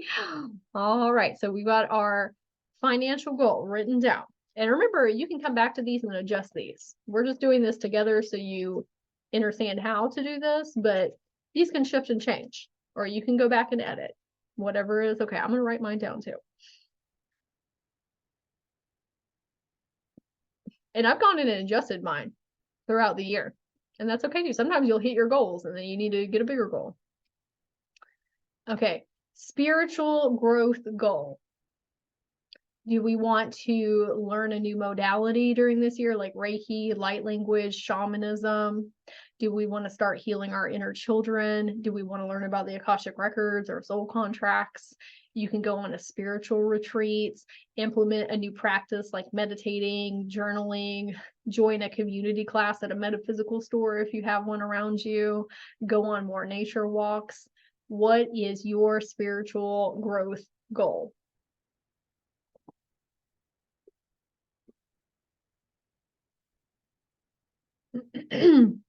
And usually whatever comes to mind is what your subconscious is most pining for.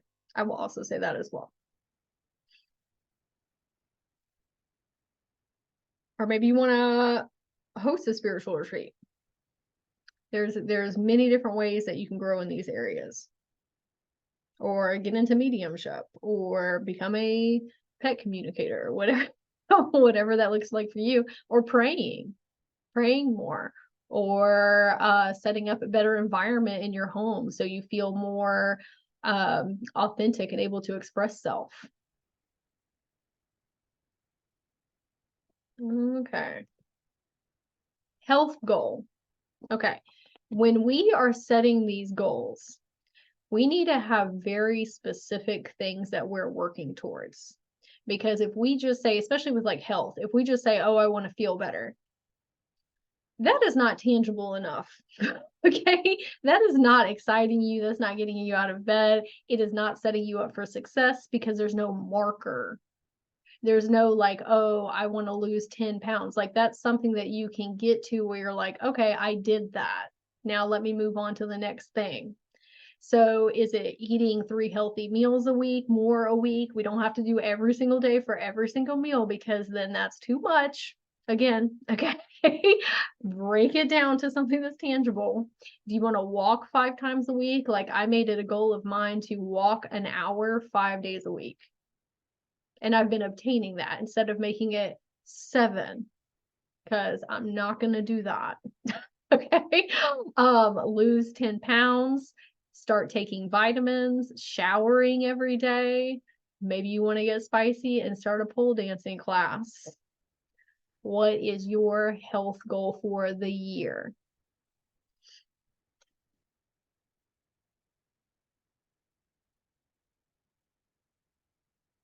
Because then when you hit these goals, you're like, dang, I am doing great.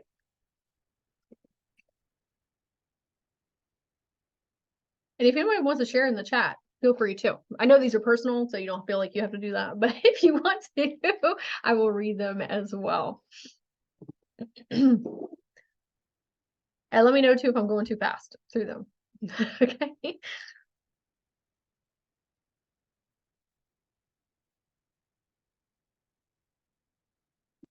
All right. A family goal. So when I say family, I do not always mean your biological family, because I know a lot of people don't have the same ties, or maybe your family has passed, or maybe you're not in communication with them. You know, there's a lot of different things. So family can be your chosen family. It can be your soul tribe. It can be your inner children. It can be your past versions. It can be your dogs. Okay, or your cats. Whatever family means to you. Okay, so where do we want to improve in this area of life? Maybe you want to do a family game night every week, spending time with your inner children once a week, like going to blow bubbles or swing on the swing, or going to watch a Disney movie or whatever you want to watch. Planning a family vacation, like maybe you want to visit another state, go camping. Maybe you want to do cooking classes together, or teach your kids how to cook.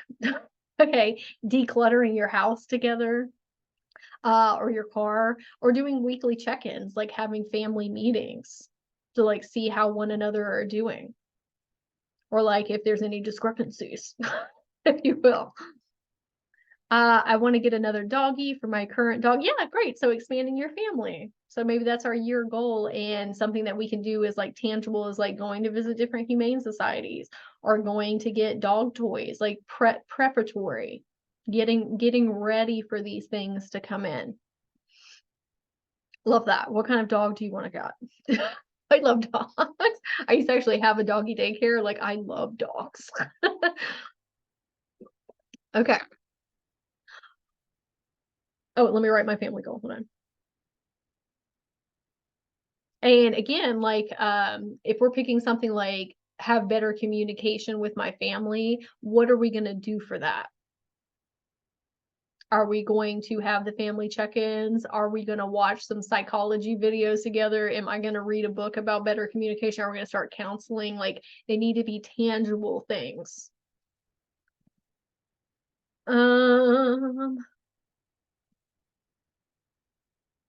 I want to start a spiritual community for people to hang out, build the spiritual world, and I want to heal people and pets. Oh, that's great. See, that's a good overarching goal.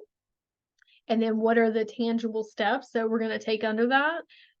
Break it down as micro as you possibly can, because those are big macro goals. And so that's where we're coming in and making those tangible steps to get to there, making it obtainable.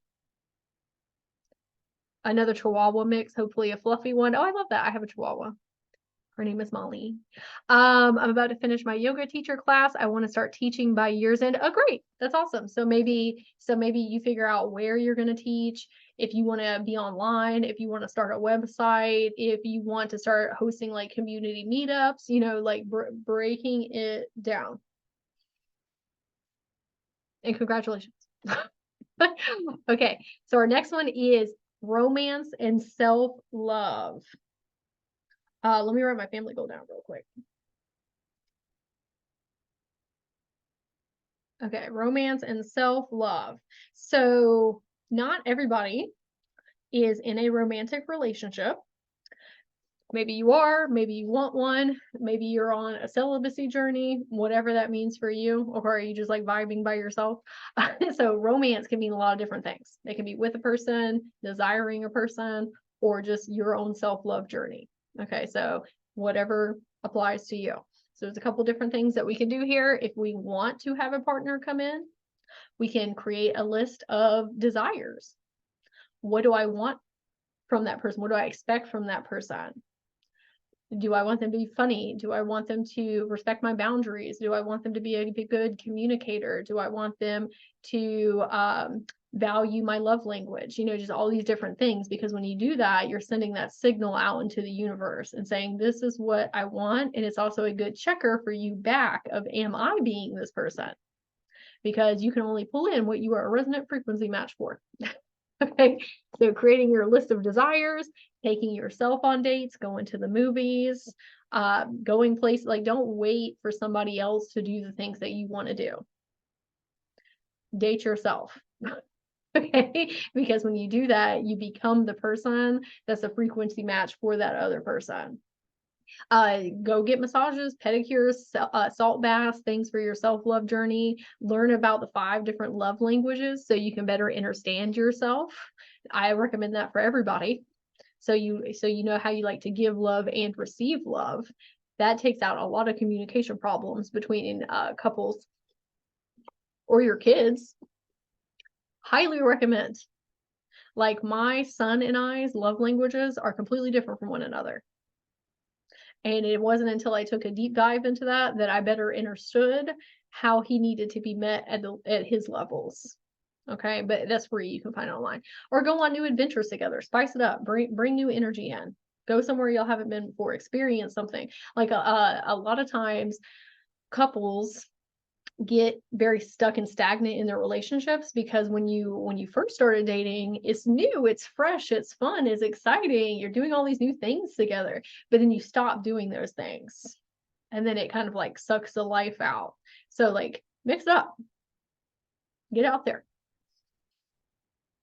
So what is our romance self-love goal? I am doing massages once a month. I'd love that. Date yourself. You can date yourself even when you're with somebody, right? Because you got to have a full cup. You are your own autonomous being outside of something. Like, we get very like codependent with people sometimes. And sometimes our partners don't like my son does not like to do things that I do sometimes, and vice versa. Okay. Not that, you know, we're partners, but we're a type of partner.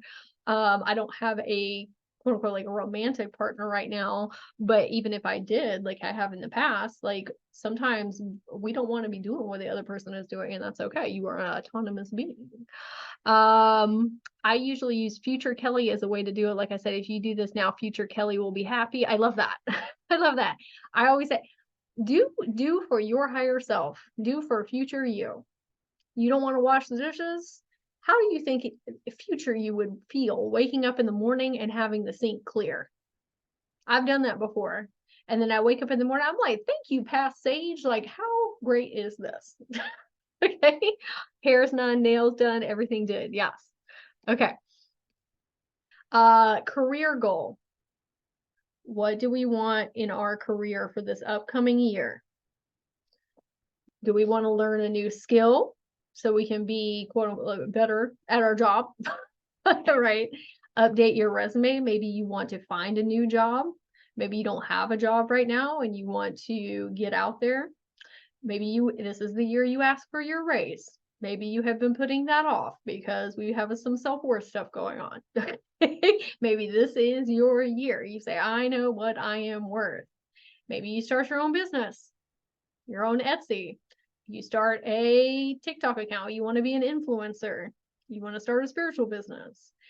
Find a mentor to help you with those skills and help you improve your communication and your leadership and help show you where you can get to, and go to networking events, like business networking events, so you can learn about new opportunities.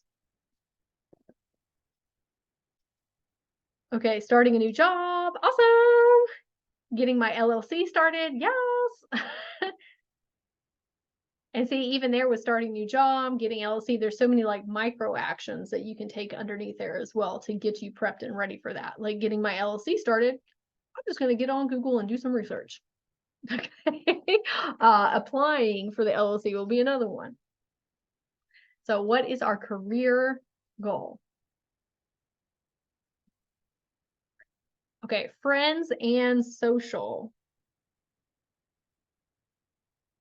So this can be volunteer opportunities out in your community. You want to meet local soul aligned friends. Maybe you don't have a lot of light worker friends, and maybe we just want to find one this year. Okay, like that might be just the basis point where you want to start off, and that's okay too. Maybe you're the one that starts a meetup group in your town. I was thinking that the other day, and I was like, oh, there's not really any like queer hiking nature like groups, and I was like, I would really want to be a part of one of those. There are like close to me, like in a town, but it's like an hour and a half away, and I was like, why don't I just start one? Somebody got to be the one. Okay, so I'm going to be doing that this year. Throw a party for your friends, a celebration. Call a friend a week and check in on them. We all got busy schedules, but it's nice to get a call from a friend to say, hey, how are you doing? I just wanted to shower you with love and maybe plan a trip together. Maybe you go sightseeing, you go on a picnic, whatever it is. Okay. Being more involved in your social and friend life, because sometimes that one gets missed when we are in the hustle bustle of life. So I'll give everybody a second, and I think we have 2 more.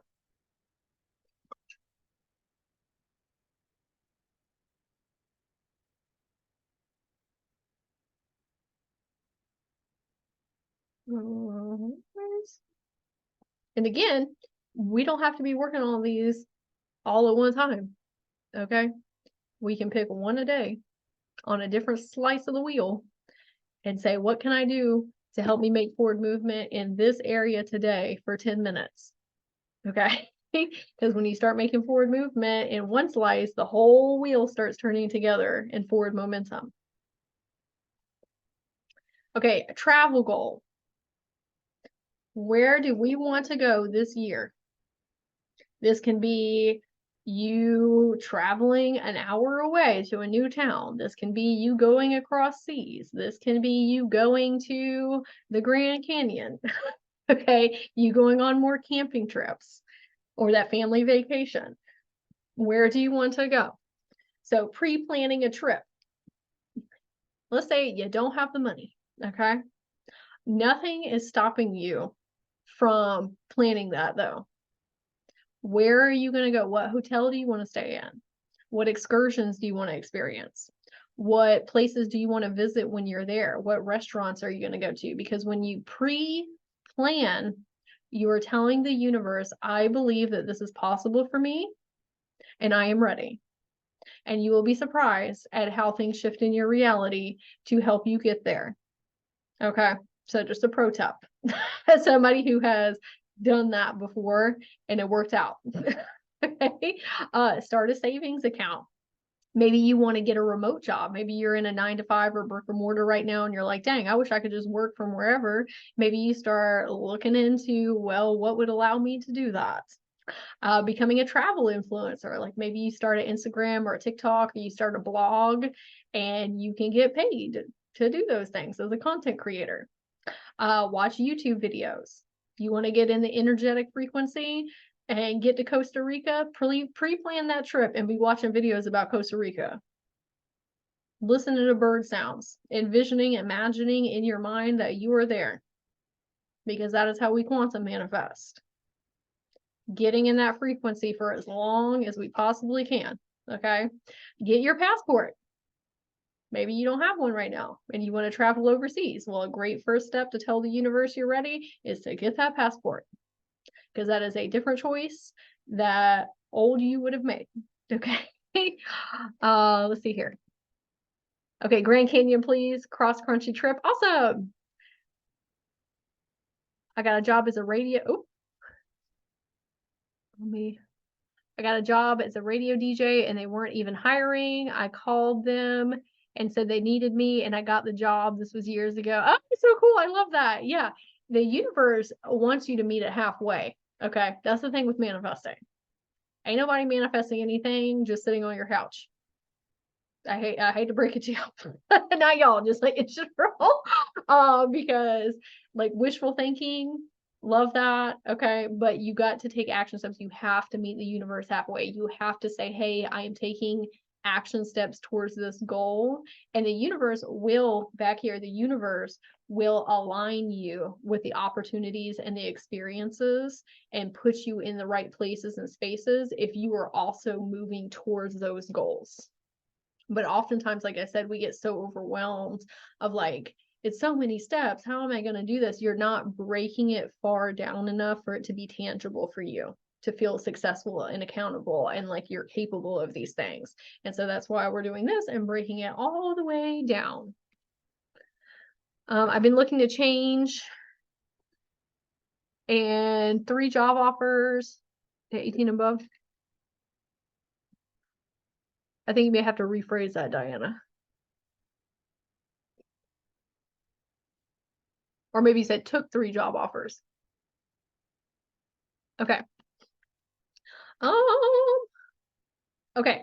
So we're getting on the tail end here. I know this is running a long time. Okay. And the replay will be available soon. Okay. So 3 emotions that you want to feel. So let's say that you accomplished all these goals. They all worked out for you. The finances, the family, the traveling, romantic, self-love goal, all of these things happened for you in the year. Look at your list.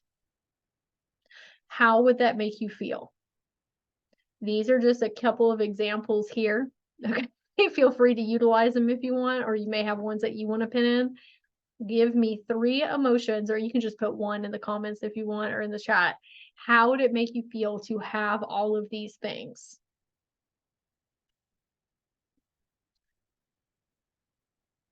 She got 3 offers over 18. Oh, awesome, awesome, awesome. Feel free, satisfied, magical, love. It's very easy to manifest when you are focused on the emotions and taking action steps. You say, I am focused on feeling happy, relaxed, and expansive every single day. What can I do to get me more into those emotions? Your soul knows what your desires are. Magical, so excited, magical, and loved. Great. Your soul knows what your desires are. You do not need to hyper focus on them 24/7. The universe is not going to forget. You are the universe. Okay. You're the creator of your reality. You know what's up. You focus on these emotions. Okay. And taking action steps, and you will get there. What can I do to feel more of these 3 emotions every day and take an action step? Okay. That's literally all you need to do. Have a plan of what we're doing right now. Focus on those emotions. Take an action step every day in a different section. Or focus on one section for 3 days, however you want to do that. But just rotate through your wheel, okay? And focus on these emotions. Magical, inspired, excited. Yay. Okay. So we are writing those down. What are the 3 emotions that we want to feel, or that we will feel when these things have manifested into our reality? I don't even like to say manifest, actualized into our reality. What are 3 personality traits that higher self that has those things, what do they have? What do they embody? This might be something that you currently are working on. Like maybe we're not feeling super confident, or we're not doing the best in our self-love, or we're kind of not being flexible or respecting ourselves or holding boundaries. Okay, do you think that version of yourself is, though? To get to that level in life, then that is the personality trait that we can focus on for this upcoming year. For me, when I was in a certain phase, it was confidence and self-esteem. I had horrible confidence and self-esteem. Was that my fault? No, because of trauma. Okay. But I'm the only one that's going to get me up out of that hole. And so I hyper-focused on, in order to get to where I want to be in life, that version of me is confident and self-assured. So I need to work on that now. And then I became one of the most confident people I know, the most self-assured people I know. But that's because I actively worked on it every single day. Because the level that I want to be at, that I'm at right now, the old me, I had to up level in those skills. okay, to become this person. And so what are 3 personality traits that your higher self has who is living in that desired reality to get to that level? More inner trusting, more allowing my higher self to guide. Love that. Listening. Intentional listening. So we're going to write down our 3 personality traits, and you can always come back and do that as well and add on to it. Okay. What are 3 things that you need to release in order to get to this next level? Confident, self-assured, knowing my worth. Love that, Carrie. Okay, so what are 3 things that you need to release? These can be thoughts, behavioral patterns. Like for me, it was energy drinks. Energy drinks was actually on my last list that I did for this year, and I made it. Okay, because that was really important for me. But what is it that is holding you back that you need to let go of? Maybe it's not trusting self. Maybe it is self-sabotaging behaviors, just what are those things? And then you can actively work on that because you have this list to go to refer back to. Am I working on this or am I not? Maybe it's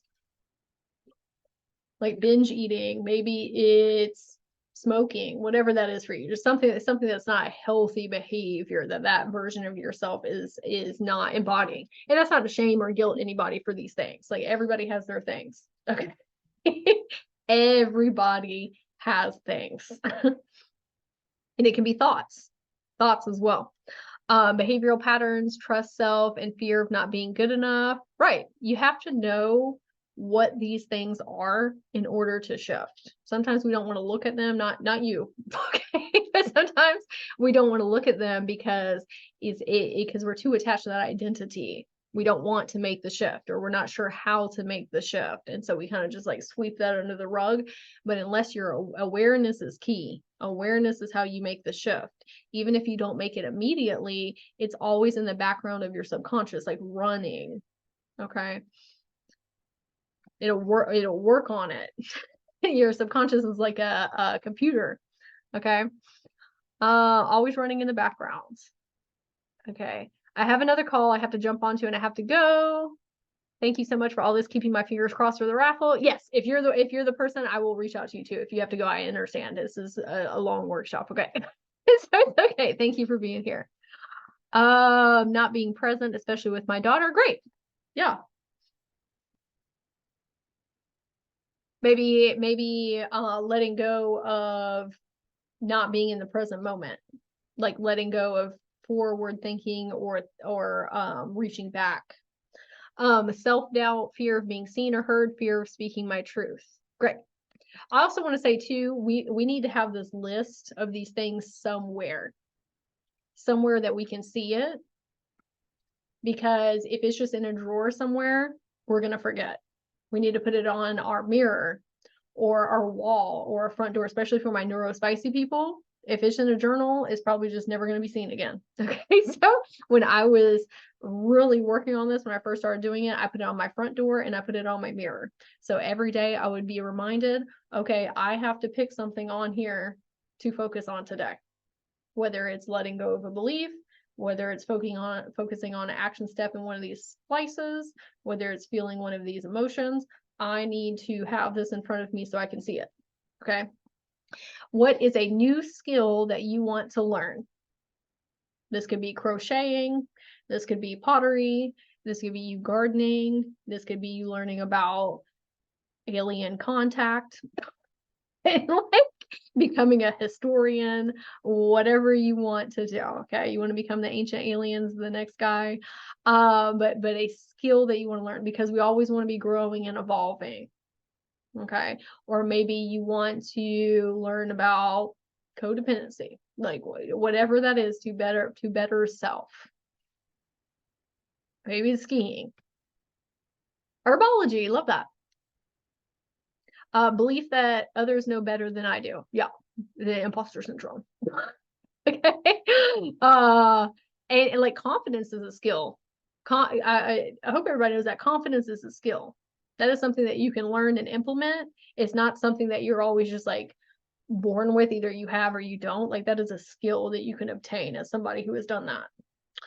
Making things with feathers. Ooh, that's fun and magical and whimsical. Love that. Okay, yeah, it could be like bead work, whatever you want to do, just something fun. Okay, and then a new hobby that you want to pick up. And I do want to say you can have a hobby out of having hobbies, like trying new things. For my neurospicy people, because we like new knowledge, we like new wisdom. You learn how to do something and then you're like, I'm done with that. That has been me my whole entire life. I learned how to do something. That's why I've had 90 million jobs, because I'm like, okay, well, I figured it out. The dopamine's gone. That's a lot of us. So if that's you, that's okay. You can have a hobby out of trying new hobbies. Excuse me.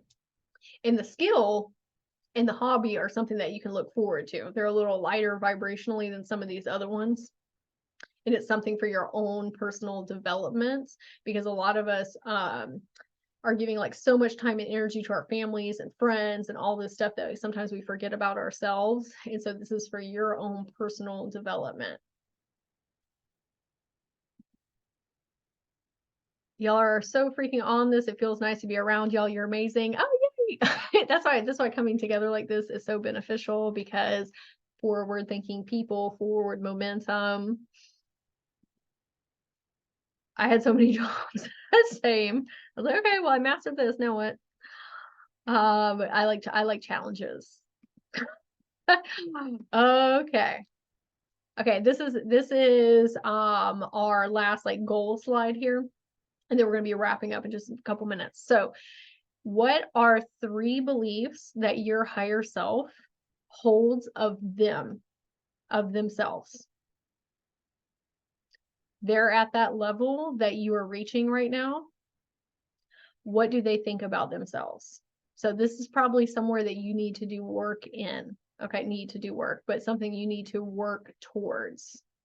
So knowing you're capable, loving yourself unconditionally. I am strong and courageous. Everything always works out for me. I am prosperous and abundant. I am always receiving new ideas. I am the creator of my reality.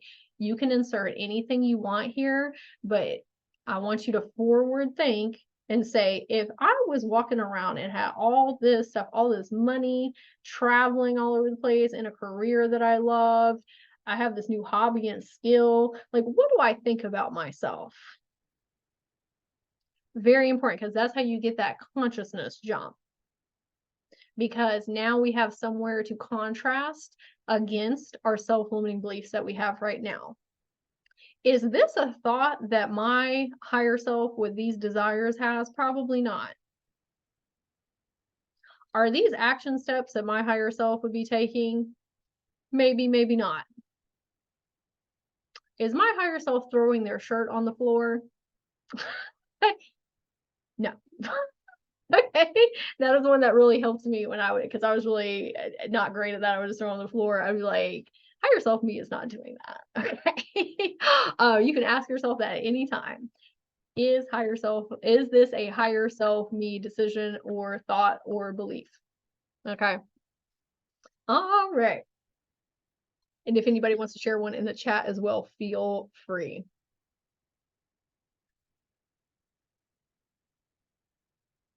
I'm trying to light this Palo Santo over here before we get to our next slide. And again, don't feel rushed that you have to fill them out right now, okay? Because I know off the top of your head, sometimes you need to sit time to reflect. And like I said too, like some of y'all are going to hit these goals before the year happens. So that's a great time to come back to this and reassess and readjust and sit and do new goals. You don't have to wait for like a whole another year to come around, right? I know I am capable. Love. The universe always provides for me. Yes. I am unconditionally supported and taken care of. Love. I am worthy. I am capable of anything and everything I do. I am extremely passionate. Yes. Yeah, how good that feels. All right. Oh, never mind. There's one more. 5 words to describe your higher self. This is the last one. 5 words to describe your higher self. So think about right now, living in that dream reality. Would it be, I'm a CEO boss babe? Would it be, I'm so determined? Oh, those are the ones from before. I'm sorry. 5 words: capable, strong, passionate, innovative, creative, magical, whimsical, self-assured, balanced, peaceful, happy, joyful, expanded. What is a word that you would use to describe that higher self that you are turning into?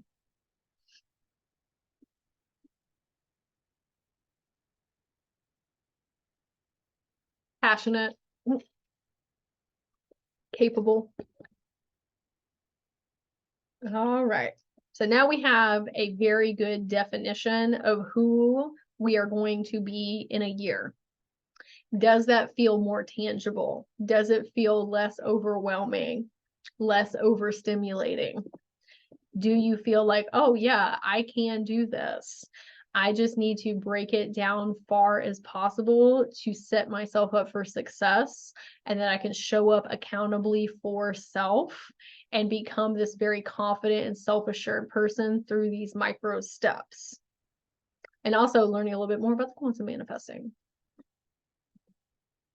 Okay, so before we move on to the giveaway, I want to give y'all a couple of information bits here. Okay, so if you want to dive in deeper with these action steps, you're like, dang, yeah, I know that I'm capable. I just maybe need a little bit more direction about where I'm headed, what action steps to take. I do offer private coaching sessions, one-on-one sessions, and this is where we can workshop and brainstorm together and figure out and create a map and a plan to help get you there. Okay, because sometimes it's very beneficial to have somebody else that is helping you with it. You do not have to do it by yourself. Okay, I know our hyper independence people in here. Okay, if you're watching this in the future, sometimes you'll just be in your own stuff and you can't figure it out. That's because you need a reflection outside of you. And I've been there myself too. So if you want to dive deeper, let me know. I also offer Akashic record readings and a 3-month mentorship program. You can follow me on Instagram, TikTok, and YouTube at Soul Harmony Magic, or you can email me at soulharmonymagic@gmail.com. If you want an Akashic record reading, this is where we help expand your spiritual gifts, help you understand why you decided to incarnate during this incarnation, how you can better serve humanity with your gifts and your talents, or we can dive into inner child healing so you can release all those limiting beliefs and that trauma from the past that is keeping us from moving forward. And my 3-month mentorship program is if you are ready to re-encode your whole entire identity. That is a very intensive process. That is where we go through your whole entire life on a magnified scale, kind of like what we're doing here, but on a 3-month period. So we are going to up level in every single area to get you to that new level of life of abundance, peace, prosperity, unconditional love, and magic and whimsy. I do suggest, if you want to make some big forward movement towards these goals, you can reach out to me today. If you are watching this live or you're watching it in the future while you're in this abundant energy and you know that you're capable now, you see that you're capable, oh, I can do this. It's not that hard. Maybe I just need a little extra support. Reach out to me today so we can get one scheduled. I would love to do that. This is one of my most favorite things to help people with, is getting that forward movement in your life and showing you you are capable of doing these things. You can do anything if you believe that you can, and you put those perceptual lenses on and you don't listen to those thoughts, okay, telling you otherwise. So I will help you make those shifts if you want. Okay. And again, you can reach out to me on socials or you can email me. Okay, now we are going to go and do our giveaway. Let me check the chat here really quick before we go do that.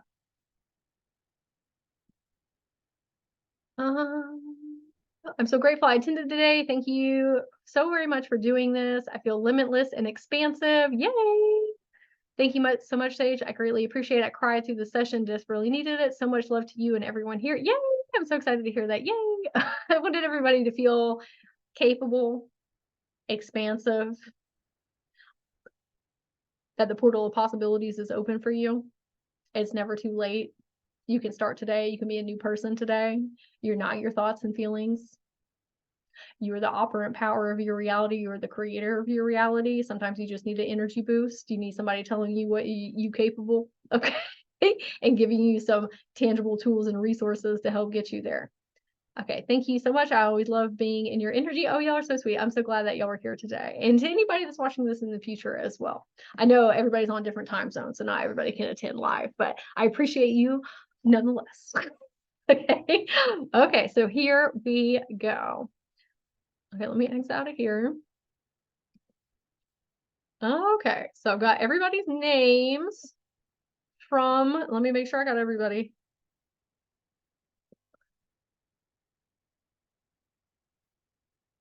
Okay, some of y'all had nicknames, so I just put your nickname in there.